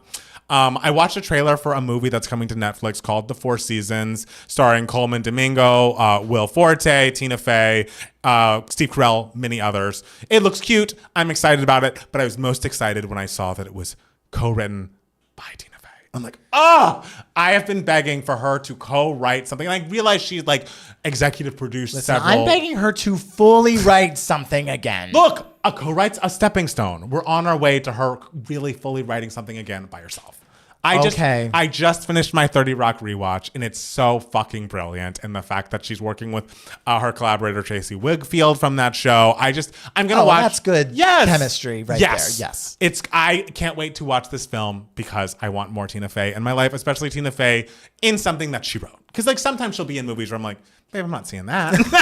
The thing is, it's just she wrote, I think, the greatest comedy screenplay of the 21st century in Mean Girls. Heard of it. And then just didn't write another movie again. And so it's just like, what the fuck? I know. What? It's like Lauryn Hill. Like Tina Fey is the Lauryn Hill of screenwriting, I feel. Absolutely right. And so it's like, Tina, let's go. I'm happy she co-wrote this. And Yes. everything. And I'm sure, her other writer's fantastic as Right. well. What was this movie giving? Like, was it, remember that movie that I think we saw it together? The movie where it's like the siblings and I think the patriarch died or the matriarch died. And was she in it? Yeah, she was in it. It Yes. was like Adam Driver. Oh God, what was that thing called? There's no way I'm going to remember that. This is where I leave. No, this is where I leave you. It could be that. Look it up. See if that's right. Okay. Yes. No, this movie is kind of giving, three couples coming together. They've been friends for such a long time, and we're going on these trips every season. This is where I leave you. Yes, there you go. I talked about this movie with my friend Cecilia because we're working on a script and we're like, maybe it gives shades of This Is Where I Leave You. So that's why it's fresh in my mind. I love it. The trailer seemed very cute, very funny, and I just love Coleman Domingo is playing a gay, and it's him and his husband. I think that's very exciting. And Will Forte seems funny in it. Steve Carell, always nice to see. I'm into it. Sure. Oh, and Erica Hannigan. Wasn't Henningsen? Was she the original Katie Heron in Broadway? That sounds correct. Okay. Yeah. If I knew that, I'm the new Broadway baby. I do you want me to look it up? Please look it up. I would just love to know if I'm the new Broadway head of the podcast, because I kind of think I am. You might be, because you name all those songs that I played in the playlist in the video. Oh, so did. quickly. Oh, Absolutely. Yeah. Totally. Mm-hmm. Well, she graduated from University of Michigan, so I'm assuming, yes. I'm assuming great. She's a musical theater girl. Great. I'm still looking. I can't see it on her thing. While you look for it, Netflix has announced a Wonka reality show called The Golden Ticket. I didn't watch this trailer, but what? What are we doing? Wait, do people competing for candy? No, it's Bitch, put me on that show. Lucky contestants will have the chance to enter Wonka's chocolate factory, but there's a catch. Only players who find the coveted golden ticket will gain entry to the factory, but a golden ticket doesn't guarantee it's literally the plot of the movie. Okay. And do they win a lifetime supply of fucking chocolate? I think there's one person who... Put me on season 2. I imagine you win money at the end of it. I don't want money. I want a lifetime supply of fucking dark chocolate. You could buy a bunch of dark chocolate with... No, because when I get money, I'll be pragmatic and I'll put it into my fucking savings. Boring. Be fun. I mean, it depends on how much money you get. But yes, Erica was Katie Heron. And yes! Good job. She's so good at that role. Yeah. Oh my God. Listen, if you haven't listened to the Mean Girls original Broadway cast recording, you absolutely should. And... yeah, it's just iconic. The Regina in that version is amazing as well. But yeah, I just don't get why are we making reality? It's like when they made the Squid Game reality show. And I'm like, did we not all just learn the lesson of the piece also, of content? There's so many people on that thing. A billion. And it's I don't want to watch it because the thing I like about reality competition shows is getting to know each person. And I honestly haven't seen the Squid Games reality show, so maybe you do get to know some of the people pretty well. But how could you? But when there's that many people starting off, it's just I can't. I have a hard enough time when 16 people enter that Big Brother house, and I'm like, guys, we need to go down to 14. We need to go down to 14. There's too many people. It's hard. Yeah. Speaking of, did you hear about the Amazing Race season that's about to pop up? No. That's about to happen next season. Amazing Race. It's all Big Brother contestants. Really? Yes. Do you know the cast? Yes. And people it's people. The obvious everyone knew Angela was gonna come on from last season. Janelle? Tucker as well. No, not Janelle. Janelle and Brittany were partners on Amazing Race. I forget what season. Oh, okay. They were years ago. But Jag and his twin brother, and I think they're twins. More recent people, but there were also rumors that Jen Johnson from season 8 of Big Brother was going to be on this season, and Libra from season 10 was going to be on this season, and they're not. And so people are kind of pissed because it's all very, very recent people. Oh, okay. And people are kind of just I wanted a deeper cut in there, but it's fine. Hey, you guys just got Danielle Reyes on The Trader. We sure did. Hopefully you guys can spend all your time defending her online. Quinta Brunson filed divorce from her husband, Kevin Anik. Did I know that she was married? No. But I'm sad. I hope everyone is okay. Yes. And I do not believe... Does she have kids? They do not have kids together. So that's that a makes clean things a little break. easier. Yeah. If you... Okay, hypothetically. Okay. You get married. Yes. You guys have not a kid together, but a pet, like a dog or a cat or something. What? And he is I will not let go of this cat. I will not let go of this dog. Do you do the we're gays, we've broken up, but we're sharing custody, or do you just let him have the dog or cat? Whenever I hear of people doing that, I'm always kind of just I'm always kind of just guys. But knowing me and how I go through my breakups, I'm very much just I want to be on good terms with this person. Like I want to be as amicable as possible. Yeah. So I could see it being an amicable breakup. Sure. Where it's kind of just like, yeah, I could see this pet or they could see this pet. But like a legal battle where it's like custody, right? Like signing a name on a contract, dealing with custody. It's also like I'm too tired. I'm too emotionally spent from this breakup. It's also like I don't feel like that could be good for the pet. Like having to be rehomed every week or weekend. That just, to me, when people have breakups and a pet, it's just like is being shared custody. I have never been divorced. I don't, I can't really relate. Sure. But to me, I'm like, I feel like you're making this harder for yourself and the dog. Yeah. Even if it's an amicable breakup, I assume you don't want to have to see this person twice a week. Like, I feel like you could be like, okay, I don't know. It just feels like a bad move. For me, it's like someone must love this dog more. Or like have the room and space for the dog. I would go with whoever has the more room and space and could give the dog a better life. Yes. I think that's the fairest. It's kind of like sometimes with kids, it's kind of just like, listen, while you would maybe like want to pass the kids back and forth, it's like sometimes like there is a better living situation in one area for the kids. Right. And so you really have to consider that. It's not that I'm telling anyone how to, I don't know, split custody of their children. I think we're pretty important people to tell that. We have so much knowledge on the subject. Yeah. With all our kids that we're sharing with our exes. Oh my God, I have too many. I'm like Mother Shoe. I'm like Nick Cannon. Mother Hubbard. Who's that? She lived in a shoe. I didn't know the lady in the shoe had a name. Yeah, Mother Hubbard lives in a shoe. I thought it was just an old lady. Oh, whatever. Christoph Waltz is joining Only Murders in the Building. Oh, I love that. Well, there you go. Where the fuck's he been? I don't know. He's gotten he's a 2-time Oscar winner, and he's set for a recurring role with further details under wraps. Kind of love that. He'll be really funny. Joins fellow new cast members, Keegan-Michael Key and Taya Leone. What season is this? 5? It's going to be season 5, yeah. Okay. Yep. Great. So, and Meryl coming back? I would imagine she and Martin are canoodling. So that's not official. Come on. You saw them at SNL 50. I know. They love each other. I know. It's very so sweet. Great. It's very sweet. I just have to say, because I feel like Disney's not always on the right side of history. We love everyone. But they were this week. And all of you other corporations need to listen up and how we deal with these kind of things. The Disney shareholders have shunned MAGA in rejection of anti-LGBTQ plus and pro-Elon Musk proposals. At Disney's virtual shareholders meeting, investors strongly rejected a plan to stop using a well-known equality survey from a major LGBTQ plus group. They also said no to an Elon Musk-backed idea to check if Disney has been cutting funds to platforms, podcasts, and news outlets for sharing controversial political or religious views. It's like, I feel like there are so many people, corporations, tech companies who are bending the fucking knee for this administration. And to see, even in one case, a huge corporation be like, you know what, actually, fuck that. And not like just a huge corporation, like the huge corporation, like truly the most powerful corporation ever.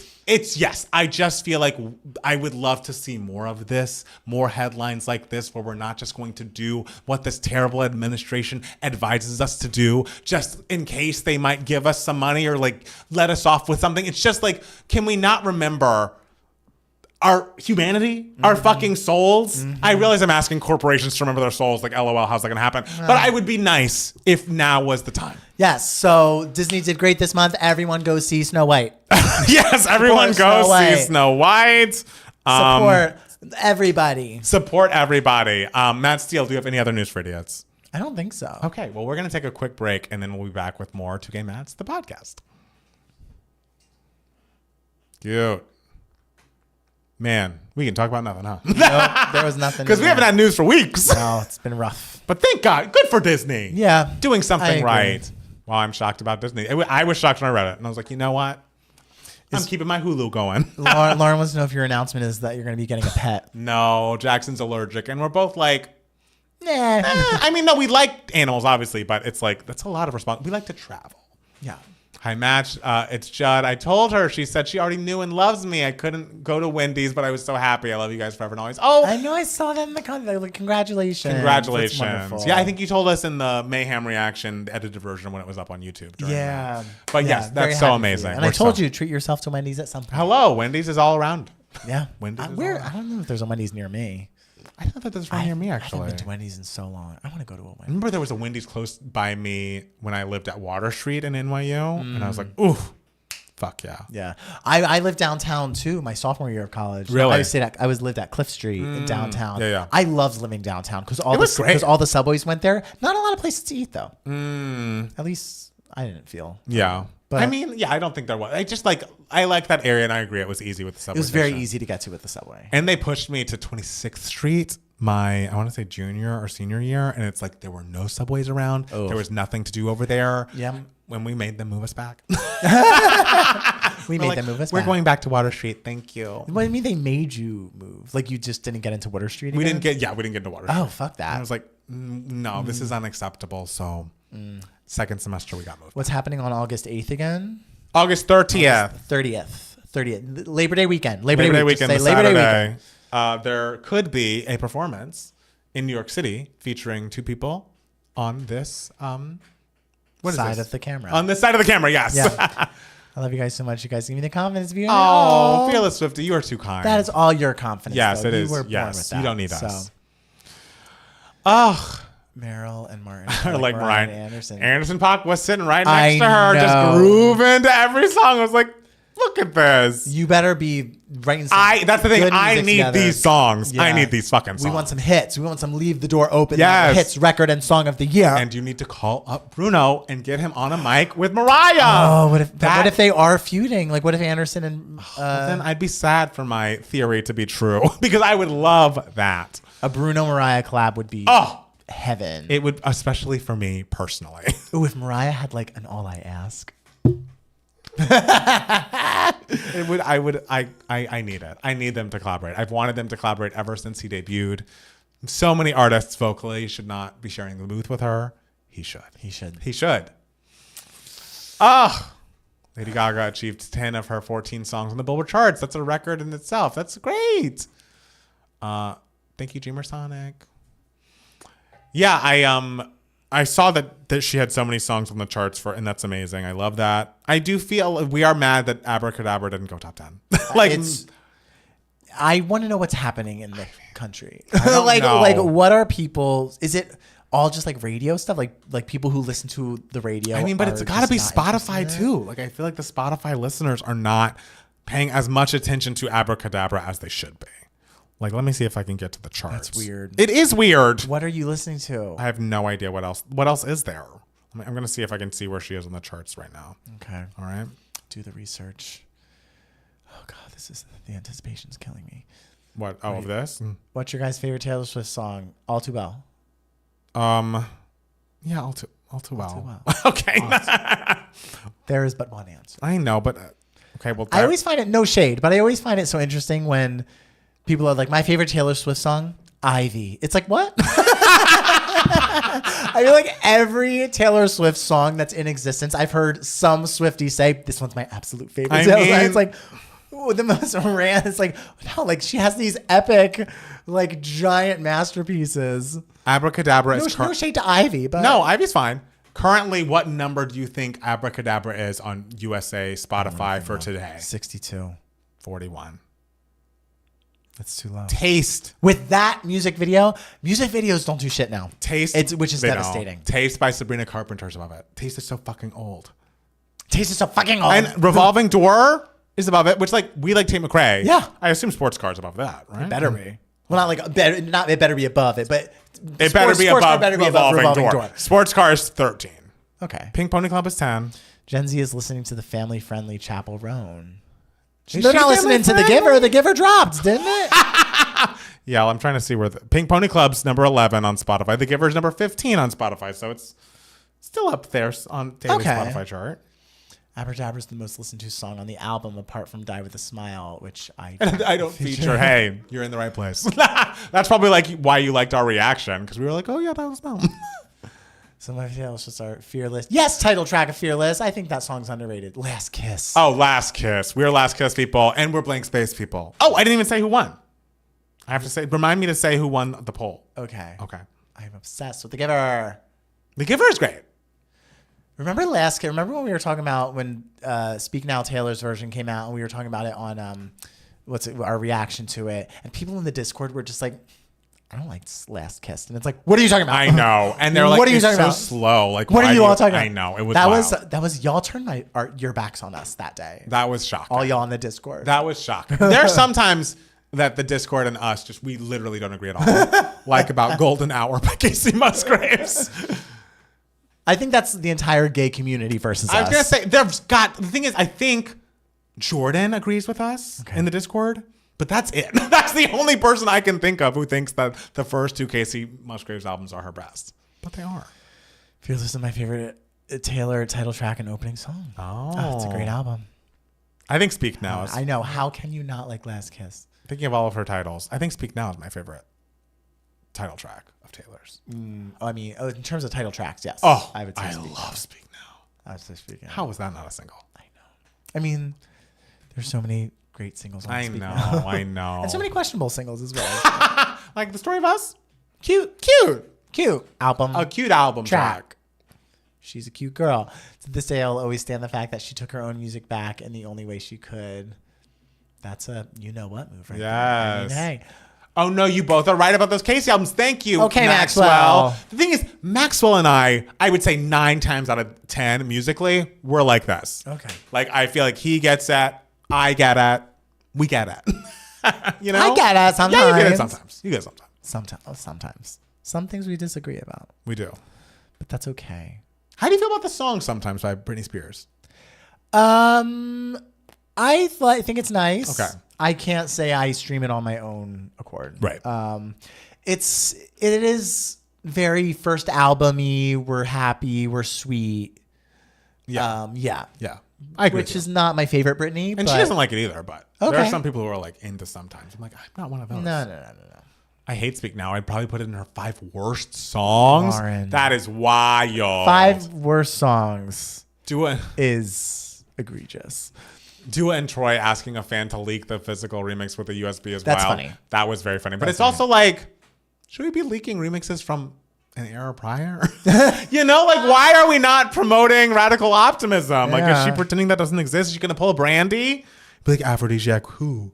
That's like, girl, be proud of what you did. Yes. It's a good album. Hard to agree with you all about Casey albums. Yes. I'm the lone Jamie out here, so that makes a difference. Thank you. Oh no, does that mean we have Jamie takes? We're just so masked. Yo, bro, I'm just like We really love masked. country. Fucking country. We love Speak Now, Stay, and Oh well, Robin, we can all and agree. Stay. Stay is good. You give Stay a little too much. Wouldn't say 5 worst, but it is a little annoying. No, she's saying Stay is among Her worst. worst. No, I know, but I'm not like. I'm like, oh. I would to me, Robin is just forgettable. Stay is unpleasant. Yeah, to me. Oh right, you hate Stay. Yes. Oh, I forgot. Oh my God, you thought. I thought you liked it. I couldn't remember. You had a strong feeling that I don't have about Stay. Oh, I think Stay is like one of her. Like, Really? I don't buy it. It's a little annoying, but I'm like, oh. what do I think is her worst? Today Was a Fairy Tale. Oh. Today Was a Fairy Tale is It's rough. like the songs that really irk me with her are the songs that are the songs that I feel like people who aren't fans of her would be like, this is what a Taylor Swift song sounds like to me. And Today Is a Fairy Tale is like that. You know what else I can't do? Happiness from Evermore. Girl, as if I remember that. You literally could say any word, and I'd be like, nope, don't know what that is. Stay is one of the worst songs ever. Not sure if you actually decided who your fave diva of all time is. If you had to pick an ultimate, you're new, baby. You found us with this. Mariah Carey. Carol Channing. That's not up for debate. That is our very first video of 2 Gay Matches. Yeah. It's the first thing we said about ourselves. We're like, Mariah. It's nice to have a friend as horrid. Hey, it's getting money from. It's nice to have a friend is interesting. I think we're doing something weird, which I can it is appreciate. weird, and it's good in the Megan promo used. It's nice to have a friend in a funny way. I'm sure. I think there are worse. Personally, I think her worst is Dorothea. These again songs. See, a lot of stuff on Evermore is just like I don't know the what that same is. thing. Except Happiness is a little lower.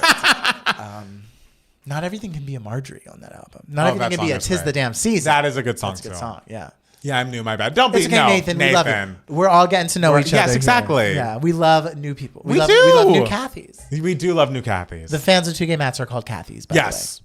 Unless they're straight and then they're Jamies. Yeah, straight men are Jamies. It's a long story. It's a long story. It's like, well, which, by the way, is it April 3rd that we are going to be watching the last 5 years? Oh, maybe. I think that's what we decided. That's what we decided. If you're a $10 patron, mark your calendars for April 3rd at 6 p.m. Pacific, or 6, I don't know, around that time. At 6:30 p.m. Pacific, 9:30 p.m. Eastern. We're going to be watching the last 5 years, the film. So and you will see us. You will see Kathy. And you'll see the Kathy of yore. Yeah. It's crazy that Taylor wrote the second album when she was 19, 20 and it has the most of her longest songs. Yeah. Never Grow Up is also bad. You do hate it. Oh, I hate Never Grow Up. I don't love it. I get why you don't like it. I don't have such a visceral reaction to it as you do. That's my feeling on Stay, Stay, Stay. Okay. So Evermore and Folklore are the only Taylor albums I like. Oh. I'll be sure not to mark it on my calendar. Jeff, so nasty and so rude. To quote Nene Leakes. You can't diss our girl Kathy like that. And you can't. Has she not been through enough? Can't diss the last 5 years. And by the way, not that, I need to be standing up for this man who tweeted at Elon Musk for some reason. But I saw a clip of Nick Jonas in the last 5 years sounding good. Okay, good. All right. I mean to remember what song. I think it was it Moving Too Fast? Was it his, I don't know. It was something like that where it's he sounded good. Okay, good. He sounded good. The Bolter is my absolute favorite Taylor Swift song. Whenever I think of the Bolter, I always want to sing "I've Been the Bolter." That's always what I'm like. No, that's not it. No, it's that's something the different. Archer. Yeah, that's the Archer. Someone I follow on Twitter loves the Evermore album. I love y'all's podcast. I'm not pop girly. I'm an R&B girly. Yeah, we love our R&B girlies as well. I'm a Brandy. And the thing is, I grew up being more of a Monica, but as I've aged, I'm like, but no Brandy. Okay, Brandy just... Monica's probably listening what the fuck? Hey, and I love Monica. Those first two albums especially, and the So Gone era, that album, After the Storm, I want to say, also excellent. Let's move on from Taylor, because every time I hear Folklore Evermore shade from them, I lose years of my life. I know. And we have a whole Swifties channel on the Patreon, and so it's tough for people to hear. Also not a fan of Karma at all. I think Karma's fun. Best recent music videos in your opinion? Abracadabra. Abracadabra is great. What else? Yeah, I'm like, what else? What's another good music video? I mean, that sports car music video. So fucking good. And I like the sports car video. I love the sports car song. Oh, it's great. Like that. What else? I'm trying to think of what else. You guys listen to Drew Sidora's album? No, she is a Real Housewife of Atlanta, but she also was not formerly. She started out as an actress. Okay. But she does music as well. I think she also was in the TLC movie. I think she was one of the, was she Chili? And Keke Palmer was in that movie too, wasn't she? I want to say she was. I have a friend who was in it. I think my friend played Puff Daddy. Really? Or Diddy, P. Diddy, whatever. What a great... my friend who I was in a movie with, a movie called Buddy Solitaire. Oh, yeah, I remember Buddy Solitaire. Yeah, you never watched it. Did I not? No.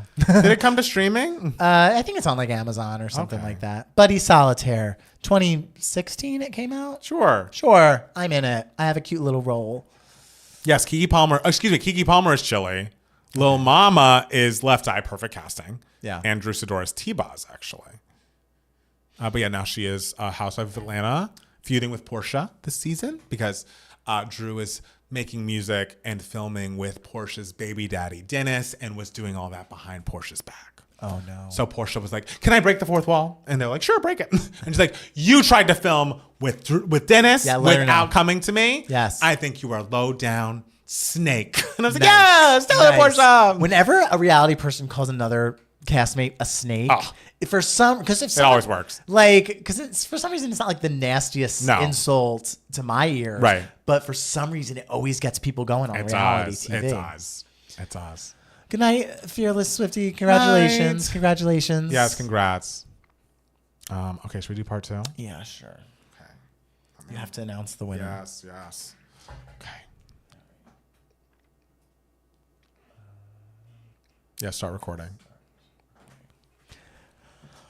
Okay, Matt Palmer Hi. has an announcement. I do have an announcement. If you listened to the podcast last week, you probably heard that we were discussing what Taylor Swift's signature song is. And so I decided to put a poll up on our Spotify. I believe this poll, as of recording, only has 4 hours left, but it seems like it's pretty locked in. I gave 4 options: Shake It Off, Blank Space, You Belong With Me, and All Too Well. In last place, with 7% of the vote, is Shake It Off. Well, in a second, it was all gays voting, I'm sure. Second to last. Well, there are probably some ladies. Come on. Yeah. Well, I mean, it's we all share a brain. Okay. Second to last place with 23%. You Belong With Me. Okay. In second place with 30%. Blank Space. Oh. And okay, we have a lot of Swifties. We have a lot of Swifties. In first place, clearly. the 2Gay Mads fans are saying that All Too Well is Taylor Swift's signature and song. I mean a deserving winner. Hello, and a deserving number one. But if we were to walk into a Target in Nebraska and say, what's Taylor Swift's best song? I don't think All Too Well. Maybe. I mean, they might surprise. There are Swifties all around us. There's Swifties everywhere. There's Swifties among us. Yes. Yeah. But my friend Lauren, I was saying, was listening to last week's podcast, and she was just like, I would have said You Belong With Me, which I think there's an argument for. But Lauren, I know, was very into Taylor and like early Taylor career and everything, and hasn't followed as much as the years have gone on. So I think that's understandable. Right. So I think I'm happy you put You Belong With Me on there. Absolutely, as well. I did. Yes. And what else? You have another announcement. I do. I mean, it's not really an announcement, but it's just, guys, if you enjoy the podcast, please make sure to go to your Apple Podcasts or your Spotify and leave us a 5-star rating or review. It helps us so much. We love doing the podcast, and we want it to reach as many eyes and ears as possible. And if you really enjoy us, go to patreon.com/2gaymats, where you can get extra bonus content from us. We actually just filmed a video that's going to come out on Tuesday where we reacted to new music from Lil Nas X, from the Sugar Babes, and from Jade, her new single FUFN. And so that's going to go up on Tuesday. And you can join the Discord, chit chat with other pop culture obsessed folks, meet best friends you haven't met yet, and chit chat with us all the live long day. It's a great time. It's a fun place to be. Yes.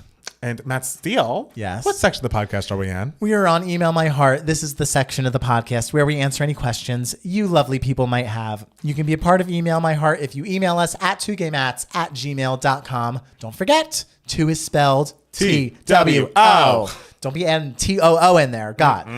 So we have a wonderful question from Helen. I love this question. It says, what should Rob Marshall do next? This is a question for you. Listen, your input is important as well. Okay, I don't know Rob much. Hi, Matt. I was listening to my copy of the 1999 Annie soundtrack, the best version, hands down, and recently rewatched Chicago and was reminded that Rob Marshall has given us some incredible musical movie classics as a director and choreographer, since he was also the choreographer for the 1997 Cinderella. I have seen way too many people online complaining that Rob Marshall has really fallen off as a director post-Chicago, or that he was never good to begin with. I will not take this slander. Guys, like, Chicago is a fucking masterpiece, okay? However, a common theme among his post-Chicago work has been that they are A, not musicals, or B, musicals where the choreography is not the star. The exception is probably 9, and say what you want about the movie as a whole, but there is capital D dancing throughout, and that seems to be where he thrives. My question is, what show should Rob Marshall direct next? It could be a movie, since choreo is in again, if Wicked is any indication, or a stage production. I would personally love to see him do a chorus line, but would love to know your thoughts. I mean, I like a lot of Rob Marshall's work. I like Memoirs of a Geisha. I like the Pirates of the Caribbean movie he directed. Like, I think he's a very talented director. Obviously, Chicago is just creme de la fucking creme. Yes. Direction and everything. And I love his 1999 made-for-TV Annie that was on ABC, Wonderful World of Disney. I think he did such a fantastic job with that. I do think a chorus line by Rob Marshall would be very cool, just because I just also want to see a new movie version of a chorus line where we really are just on the stage the whole time. I think he could get really creative with it. So I would think that's very interesting. And I do agree that like he does seem to shine most in musicals where dance is heavily like a part of it. So my initial thought that I thought of, that I've just sort of been thinking of this movie version of this recently, because Travis and I, my roommate, and I have talked about this at 2:00 in the morning. Of course. After he saw Wicked, he said, wait, picture this, Ariana Grande in Sweet Charity. And it's all I've been able to think about for the last several months. Okay. And I'm just like, wait, this is so fucking perfect. And so Right. since this question, I'm kind of just like, Rob Marshall would do such a fucking bang up job with a sweet charity movie, I feel, because he's very good at like adding like some sexiness, some grit and everything. He was able to do it with Chicago. And with 9, it was a little different because 9, the stage show, is very like classy, European, Italian, da da da da da. And he brought a little bit of that like sort of like Chicago edge like to 9 a little Okay. bit. But I think Sweet Charity could very well be a sweet spot in terms of what he's kind of known to do. Sure. While also being something a little different, just enough different from Chicago. So I would love that. And I want Ariana Grande in it because I think she is such a perfect choice for Charity. And she would just kill it. She would annihilate it. Read something today about how there was a rumor, it's probably like Page 6, not based on anything, that they were like, Ariana Grande really wants to be Britney in the Britney Spears biopic that John Chu's directing. I'm like, I don't think that's right. Okay. I mean, I guess we could see. I don't know. I don't know. I don't know. We'll see. We'll see. She's obviously great. Yeah, very like, talented in movies and Yes. everything. But like and Ariana Grande can dance. Sure. But not. But like Prime Britney dancing, I feel like there's only a handful of white girls who can do that these days. get Rachel on it. Get Rachel Zegler on it. Yeah, Rachel Zegler on it. Oh, I'd love to hear her version of Sometimes. I mean, it'd probably be beautiful. I mean, she'd be belting it out. Exactly. Yes, but I think Ariana Grande, Sweet Charity, directed by Rob Marshall. Okay. I'm fucking down for that. Do you have any opinion on this? No, but I hope everyone's having a great time. Okay, great. So next question comes from Peter. Peter. Dating apps question. Hi, Mats. I just joined the dating apps after swearing to myself I would never join. With that said, I'm a little confused on dating app etiquette. How many people do you think it's okay to be talking to? How long do you think people typically talk on the apps before meeting up? I think I'd like to meet sooner rather than later, but understand that isn't everyone's cup of tea. What did you like to do as first date ideas? Also, should I just assume until we have the conversation they're still on the apps talking to other people? Thanks. Love the podcast as always and would like to hear your overall experience on the apps and what led to meaningful connections versus what was just surface level chat. Right. Peter, there are no rules on. Everyone has a different idea of dating. And yes, everyone is talking to multiple people at once. Like everyone is juggling like various different conversations at like different times. Or depending, like there are some times, like, I'm on Hinge and all that stuff. Tinder is dead. Really? Girl, ain't nobody on Tinder anymore. But on Hinge, I'll just like be talking to various different people, having different conversations. Some it's more of like I get more of like a friend vibe from you. Oh, this could maybe be a little something more. I'd like to go on a date with this person. Other people I get from the conversation like we're just chatting here and it's not, and it'll fizzle out at some point soon. So you get different vibes from different people. Don't really set hard and fast rules regarding like what are you supposed to do, because there are no rules. And I feel like that's sometimes what people who are new to like a Hinge or something kind of do. Like they're like kind of expecting something when you don't really need to do that, because everyone kind of does it differently depending on sort of how they interact with people via phone in general, and also just like how busy they are. Sometimes people get super, super busy and they don't have time to do like super long, lengthy conversations or respond right away or something like that. So everybody's different. Don't take anything personally. It's true. That's essentially the only real advice I can give you. Don't take any of it personally. Take it all with a grain of salt. If anything, it's a good chance to chat with maybe someone when you're bored and want to discuss pop culture. That's what I always say in my thing, like, give me your hottest takes regarding music, theater, movies. And we just like chat about that for a little bit. Or you can make like a good, like some of my great friends I've made like off of like Hinge, and like Fernando, I met him on like one of my best friends. I met him on OkCupid in 2012, and so don't put any pressure on yourself. Just chat with people and see how it goes. That's really all you can do. And I have not been on the apps in a long time, I guess since like 2019 or so. But I remember being a little bit like you in that, like, I At least when they were like, this is clearly a dating app. It's like, okay, well, let's get to the date. Like, Sure. I was not a person that wanted to chit chat on the apps forever. I was like, if things are going pretty well and you find, then like, let's exchange numbers. Then once we've exchanged numbers, chatted for a while, what are you doing? Like, and I feel like a lot of people would probably tell you, oh, if you want to go on a first date, have it be something that's not like a full sit down dinner, because like maybe you're going to go there and like the chemistry. Because the thing is, sometimes people who have great chemistry with you via text do not have that same great chemistry. I find that the funniest, like most engaging texters, I meet them in real life and I'm just like, hello, are you awake? Are you alive? Right. Like, yeah. So that can most certainly happen. And so it's like, you don't want to be locked in for like, 2 hours. Definitely going to happen. But so maybe if you want to go get a drink or get coffee or do something that's like lower pressure and like less of a time commitment for your first thing, I think that's a good idea. Yeah. Or sometimes like a walk. It's just like, because I hate coffee and I don't drink. So sometimes I'm like, oh, do you want to like take a walk? A lot of times I will like suggest lunch or dinner first, just because I'm like, well, I have to eat.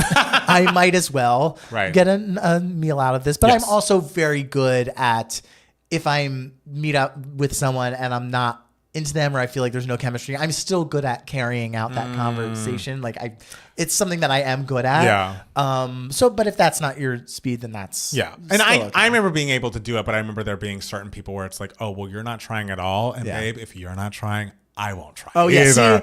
I will be like, okay, then I guess we're not going to talk. See, if someone's quiet, I'll just yammer away. I will give you a little, but like this must be a tennis match, babe. We got to both be making the effort. Yeah. Another word of advice now, in the last several years, there are a lot of people who will like match with you, and the first thing out of their mouth is, hey, I'm not on this app often. You should message me on Instagram. Don't. Those are people who literally just match with people to get Instagram followers. What? That's a thing people do now. Oh, I never heard of that. Because it's like someone very attractive will like match with you and then be like, ooh, we can chat on Instagram, and they just want you to follow them on Instagram. Oh my God. Yeah. That is dark. I didn't know because that was then you'll like, because the first couple times it happened, I was like, oh yeah, I'll follow you on Instagram. I don't care. And so I like follow them and I send them like a message. They respond? No. Huh. Yeah. That is so incredibly weird. I hope you don't deal with that. And also I would recommend because the thing is, in a lot of my dating, it was like I would date one guy, like one guy, and even though we had not had the conversation, been like, oh well, I'm getting married. Like I don't need to be dating other people. I would recommend for a while, like even if you are seeing someone, keep the options and the door open. Like you're not doing anything bad at the beginning of these relationships to be going out with multiple people, especially because you're like you don't want to put all your eggs in one basket. You don't want to be like, okay, well, like we like so hyper focused on this one person that like it can be overwhelming. Like it's good to keep the options open if everyone's being honest and safe and making safe choices, on other sides of things, whatever. But I think it's just like it was a healthier choice for me. It worked out with Jackson. We were not only dating each other right at the beginning, and because I'm very much like, I want to see if we click as like friends first, before anything. Like, can I spend a day with you? Right.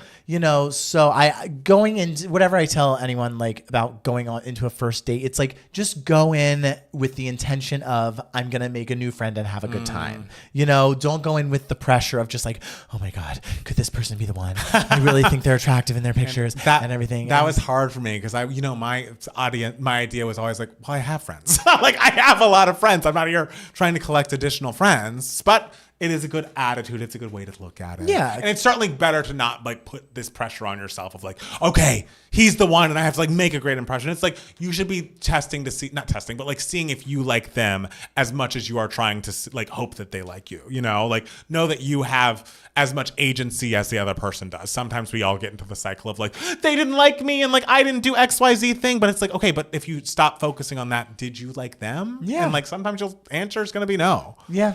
Exactly. So, and listen, you're going to go on some dates and that are going to be boring, or like the guy might just be a little annoying or like a little weird, maybe, hopefully not in a dangerous way. Hopefully not. But which I can't say I've ever like come across a situation like that. But I've come across guys where it's just like, it's a little strange. Yeah. But it's fine. As you get older, you meet so many people in your life. It's true. And you'll be fine. You're going to be great. You're doing good. Don't overthink it. Yeah. It's supposed to be fun. It's supposed to be fun. It's supposed to keep you social. Yes. One last question from Brad. Hey, Brad. Hi, Matts. I'll make this short. I'm super interested to hear Matt Steele's thoughts on Hillbilly Elegy now that J.D. Vance is vice president. I never saw it when it was released in 2020, but I was wondering if you would still recommend it. Thanks. Also, what are you watching while you wait for your shows to come back? Well, I'm not watching Hillbilly Elegy again. So that movie came out in 2020. Did he write the book? Is that what it is? He wrote the book. The book was a big success. So then it was adapted into a movie, and it was very much just like a rags to riches type story. A young kid grows up with a mother who has an addiction problem and was really pushed by his grandmother to succeed and everything. At the time, it got ripped apart by critics, and I on this podcast was just like, "Oh, it's fine. There's an audience for it." I get the movie, I get the audience for it. And beautiful cinematography.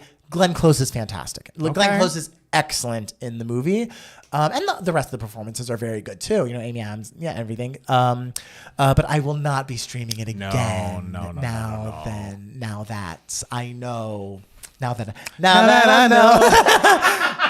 I know, especially even in 2020. Was that when J.D. Vance was just like, yeah, Trump sucks?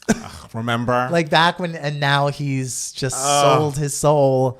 Also, it's like, is it not crazy to him that no one ever, you never come up? We're always talking about Trump or Elon Musk, and you're not, you don't matter in that cabinet as the vice president, except we all hate you, but you're not, no one's going to remember you. I know, so, what was it worth? What was it worth? What did this do? It didn't do shit. Because no one's like, ooh, 2028, hope it's JD. You're a charmless charisma hole, and we all hate you. These are my favorites. Because what you did, you know what you did. You know what you did. So, that's our answer. Don't watch that movie. Are you watching anything now that me? You're binging old. I'm watching season 32 of Survivor. I'm watching. I can just go into my Give Me Moments if you like. So it's a transition into Giving Me Moments. So I'm watching The White Lotus. Okay. I am all caught up, and the last episode was a wild one. I don't want to spoil anything because again, we're only a week old, but I told you that in the first episode there were some hints of some incestual relationships between the Parker Posey's and Jason Isaac's kids on the show. Sure. Well, they're no longer hints. All right. So that a door is opened. Mm-hmm. Something happened that I was like, oh my goodness. You also, I assume, have seen the pictures of Sam Rockwell, who Walter Goggins' character goes to Bangkok and meets up with old friend Sam Rockwell, and Sam Rockwell, who we had not seen all season. I didn't know he was on the show. He's married to Leslie Bibb, which I didn't realize. But it's oh, that's cool. But is really talking about how the thing is, I couldn't really get down. He didn't break it down to brass tacks, whether he considered himself trans, but he basically, it seems was a sex addict, but also decided deep down inside, he saw himself as an Asian girl and wanted to live his life in that way and to, have relations with men who looked like him. There was a lot going on. It's quite the monologue, quite the moment. And I'm still very much worried for Natasha Rothwell's character because she knows that the man who says his name is Gary is really named Greg, and that he was behind the killing of what's our friend who is the woman Jennifer Coolidge, who has passed away. Our friend. You know our friend. Okay. So yes, Greg, and Natasha Rothwell knows that Greg is involved in the killing of Jennifer Coolidge. Okay. But now it's he knows that she knows, and I'm just nervous for her. I don't want her to be one of the people that passes away. It's just an excellent show. Parker Posey is unbelievable in it. I could hear her say the Razapams for the rest of my life. Emmy. I would love an Emmy for her. Okay. I would love an Emmy for her. Just a lot's going on in The White Lotus. I would recommend everybody watches it. Another spoiler alert of a show that I have been watching and just finished. I finished the season of Severance, and that finale was a film. It was an hour and a half.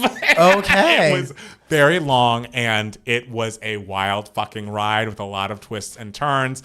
I've given you kind of the high level of Severance, the innies versus outies, people going to work and they transition to the innie version of themselves that only exists in this office versus the outie version. They're out in the world who doesn't remember anything that the innie does. So It's a lot to explain again, but all I can say is there's a place called the birthing cabin where some women have used like, oh, I'm going to create an innie to go through this pregnancy and to have this baby because I do not want the pain and like the discomfort. And so there's something called the birthing cabin, and they take Mark to the birthing cabin. And so when he walks in, his innie comes out and is like, they're like, hey, if you have not finished like your project Cold Harbor, that means that the Outy's wife, Gemma, who has been kidnapped, is still alive. But if you finished it, the company Lumen has killed her. Have you finished it? And he's like, no, I haven't. They're like, well, great. What we want you to do is go back to work and save Gemma. Don't finish it. Save Gemma and then go out with her. And then we're going to take down Lumen because they kidnapped this woman. And he's like, well, if you do that, does that mean I cease to exist? And they're like, well, yes. So he's like, I don't know how on board with this I am. And so basically he just keeps walking in and out of the birthing cabin with a video camera so that Outy Mark can talk to Any Mark. And Outy Mark's like, oh yeah, I heard you liked some girl in there, Helene, I think, whatever. I think that's great. You got to experience love. That's how I would feel about Gemma. You have to save her and then save the rest of our lives. And Any Mark's like, her name is Helly. And I think the moment that I get in there and I do what you need me to do, that you're just going to never remember anything about me and that you don't fucking care about me. And everyone on that floor that I know and have a relationship with will die if I do what you're telling me to do. So we'll see. We'll see what I can do for you. Spoiler alert, if you have not watched this episode, essentially, Any Mark does go down. He gets Gemma out. And by the way, I can't even get into it, but Gemma doesn't just have one innie. Gemma has 25 different innies who have different lives depending on the room she's in. It's wild. But he gets Gemma out, basically pushes her outside, and it's like, this is Any Mark doing this because he is the innie and like he's the one that's down there. Gets like Gemma out. Outy Gemma is outside of the door and like, Mark, come. You've got to get outside of this door. It's time. We got to get out of here. We're going to take Lumen down.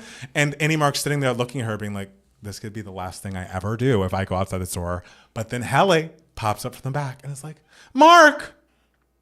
Mark-ass runs inside. Even though like the alarms are going off, they're in trouble. But he's like, I'd rather live another 10 minutes with Helly R than be Outy Mark and not have a fucking life anymore. And I can't end everyone's lives by taking this company down. It was excellent. I was in. I cared. And the thing is, I'm kind of like, you better work, Any Mark. I'm like, justice for the innies. You can't just give them half a life and then expect them not to fight for it. That's what Helly R said. And I was like, yes, bitch, you better work. It's an excellent show. It is a lot to take in. It seems like I don't know how much of it you've gotten, but it's truly brilliant. I haven't gotten any of it. I did not get shit. Come on! You were with me the last time we talked about Severance. I was, but baby girl, what the fuck was that? You gotta watch it. Okay. It's wild. All right. It is wild. And I mean, we're getting another season, which is like, of course, he couldn't just like end the whole show and be like, okay, now me and Jim are running off in the sunset. Justice for Any Mark. Justice for Any Mark. Yes. Lastly, one other prestige piece of television that I've not even gone through the whole season of, but I've just started. It took me a while to get there. There is a spinoff to Southern Charm entitled Southern Hospitality. Okay. It's essentially the Southern version of Vanderpump Rules, where this lady named Leva runs a nightclub called Republic, and it's about all the people that work there. And for a long time, I like couldn't get into it because it's like the characters weren't that exciting to me. I just didn't care. But so many people were like, "You just watch season 3. It's so excellent. It's so excellent."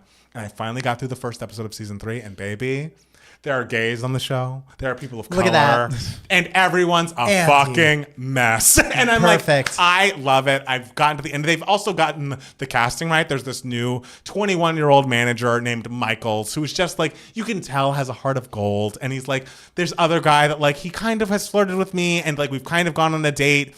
But then like in the past 5 months, he's not pursued me and I can't tell what's happening. And I don't know. I love seeing real gay drama. I love that the straights are as messy as ever. I love that Joe Bradley ended his last relationship, who's like one of the straight guys on the show, because he slept with Luann from Housewives of New York after Watch What Happens Live. How old is he? He's like, I don't know, 28? Good for her. 20, yeah, he's young. And I'm into it. I'm going to finish the season. If, I have my critiques of Bravo. I feel like they let the primarily white shows last for so long when no one's watching them. And then it's like, oh, they found their footing. How great. When it's like, Where's Candy and the gang? Where is fucking Summer House Martha's Vineyard? Where's Family Karma? Where's Southern Charm New Orleans? I just feel like the shows that are not Housewives and center around people of color do not get the same amount of time to become hits. To marinate. Yeah, and I'm like, guys, but long story short, Southern Hospitality, all you Bravo girls are right. I'm interested. Okay, great. All right, so that's the TV I was watching, and it's been giving moments. Sorry if I spoiled something, but I told you I was spoiling, so that's on you. And guys, if the finale came out, It did. we're going to talk about it, or he's going to talk about it. I will nod politely. Matt Steele. Yes. What's been giving you moments? Well, you darling? said the finale of Severance was essentially an hour and a half film. It was. I saw an hour and a half film. Love that. A short, quick, brisk hour and a half by Steven Soderbergh, a movie called Black Bag. It is starring Michael Fassbender and Cate Blanchett. And they play British intelligence government agents. I don't know. Like, they don't have an FBI or CIA in England. Right. I don't know what they're called. Yeah. But it's the British FBI CIA. I love it. I don't know how it all works over there, or even here, but whatever. And so they play a husband and wife who both work for the government as these sort of like spies, and they have a relationship where they are able to talk about most things at work, but they go on these separate projects that they obviously can't talk about because it's government stuff. And so whenever they have to do something and they ask like, oh, like, why are you leaving the country? They say black bag, like, because that's like the code for, I literally legally can't tell you, or like they'll probably kill me or something. Right. And so there is something that is happening in the country where this sort of like code, or I don't understand this. I was going to say, it sounds like you're discussing Severance. It's some sort of like nuclear code or something that is someone within the British CIA, FBI, whatever, is trying to leak to Russia, and it's happening from someone within the organization.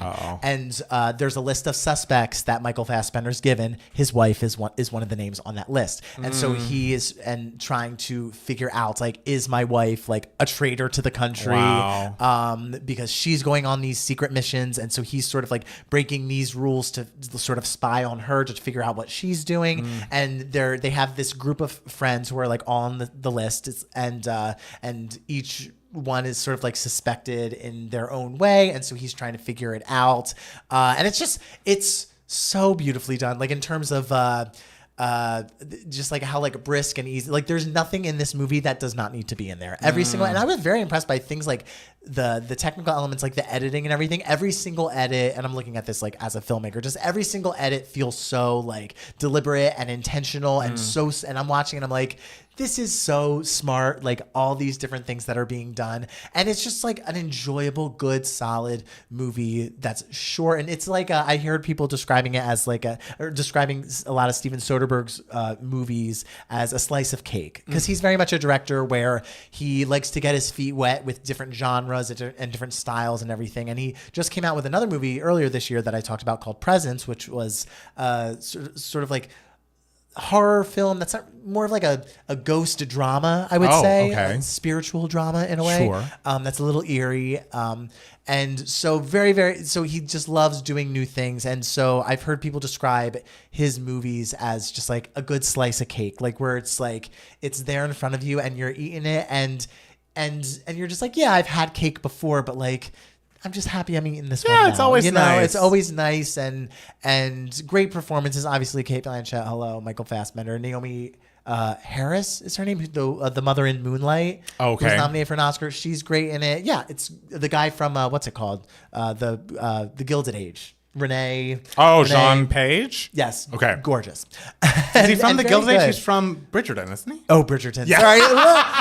Did I just mix up the Gilded Age and Bridgerton? Iconic. I don't know, lots of fancy dresses in both of them. Yes. But yeah, I definitely recommend it. I think it was really great, really enjoyable, I love that. and a brisk hour and a half. Hey, just like the Severance finale. Yeah, which is a long episode of television. It is, but a short film. Oh, I was plugged in for every second. Yeah, and so was I, and I truly was just like, like this was the perfect length. Like I truly don't feel like I needed any more or any less in this movie. So. Well, look at us. Look at us. Taking in the art, taking in the culture. Taking in an hour and a half of art each week. We're so brave. Yeah. Who's going to play us in the movie? I guess Ariana Grande. I guess Ariana Grande She's has both. just going for... Have to whip that tan back out for me. Dangerous woman era. Yeah. All right. Is there anything else you want to tell the people, Matt Steele? We love you. We Congratulations really on getting through another week. You're going to get through this one as well. Yes. We believe in you. And everyone have a great week. We'll be back soon with more 2 Gay Mats, the podcast. Bye. Bye. Yes. The M15, it seems, is what it was called. The M15. Okay. All right. I don't know about that. It's like movies like that. They say a bunch of words, and I'm like, I vaguely know the concept of what they're talking about, but I'm not gonna. It's like this code that they called it Severus, and I was just like, I can't think too much about it. Just know it's a nuclear code of some kind. It's almost like you said Severance. I know, exactly. Oh, I'm gonna miss Severance because now we don't have Traders on Thursday nor Severance on Thursday. But we still have White Lotus, and then after that, I'll have Hacks. Is Severance coming back like for another season? It's coming back for another You're season. fine. Get over it. No, but it's last time there were 3 years in between seasons. Okay, that's... Ben Stiller said it wasn't going to be 3 years this time, but... I mean, last season was very successful, so I assume... There's a lot of discussion around it. Yeah, so... I did read somewhere that Apple is losing $1 billion a year in streaming or whatever, and I'm like, just keep Severance on. Jeez. And Shrinking. I like Shrinking as well. I hear Shrinking is very good. It's great. How's everybody feeling out there? I love how it's like B15 or M15. Who's to say? Who's to say? It's really no way to know, you know? I know. Oh, I went with my friend Alicia, and like in a scene that was very quiet, where it was kind of just like, oh, we're going to find out the important information we need to find out in this scene. Someone in the theater farted.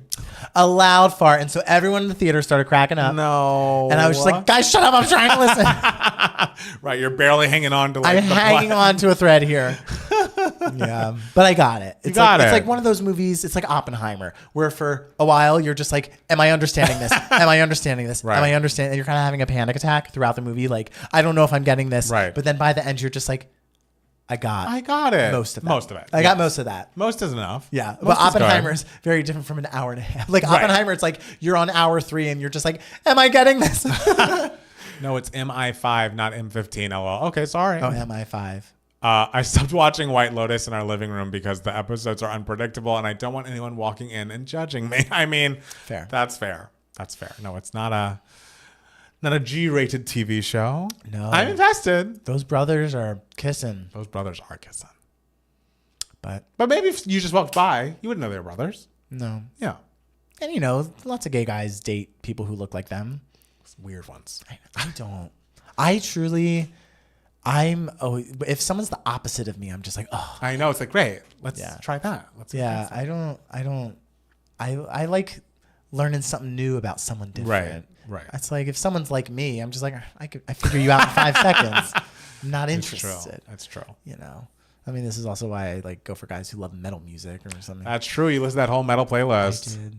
Brave man. I am. You're so brave. I am. My God. Oh. All right, guys. Well, guess we're gonna go. That's that. Another week.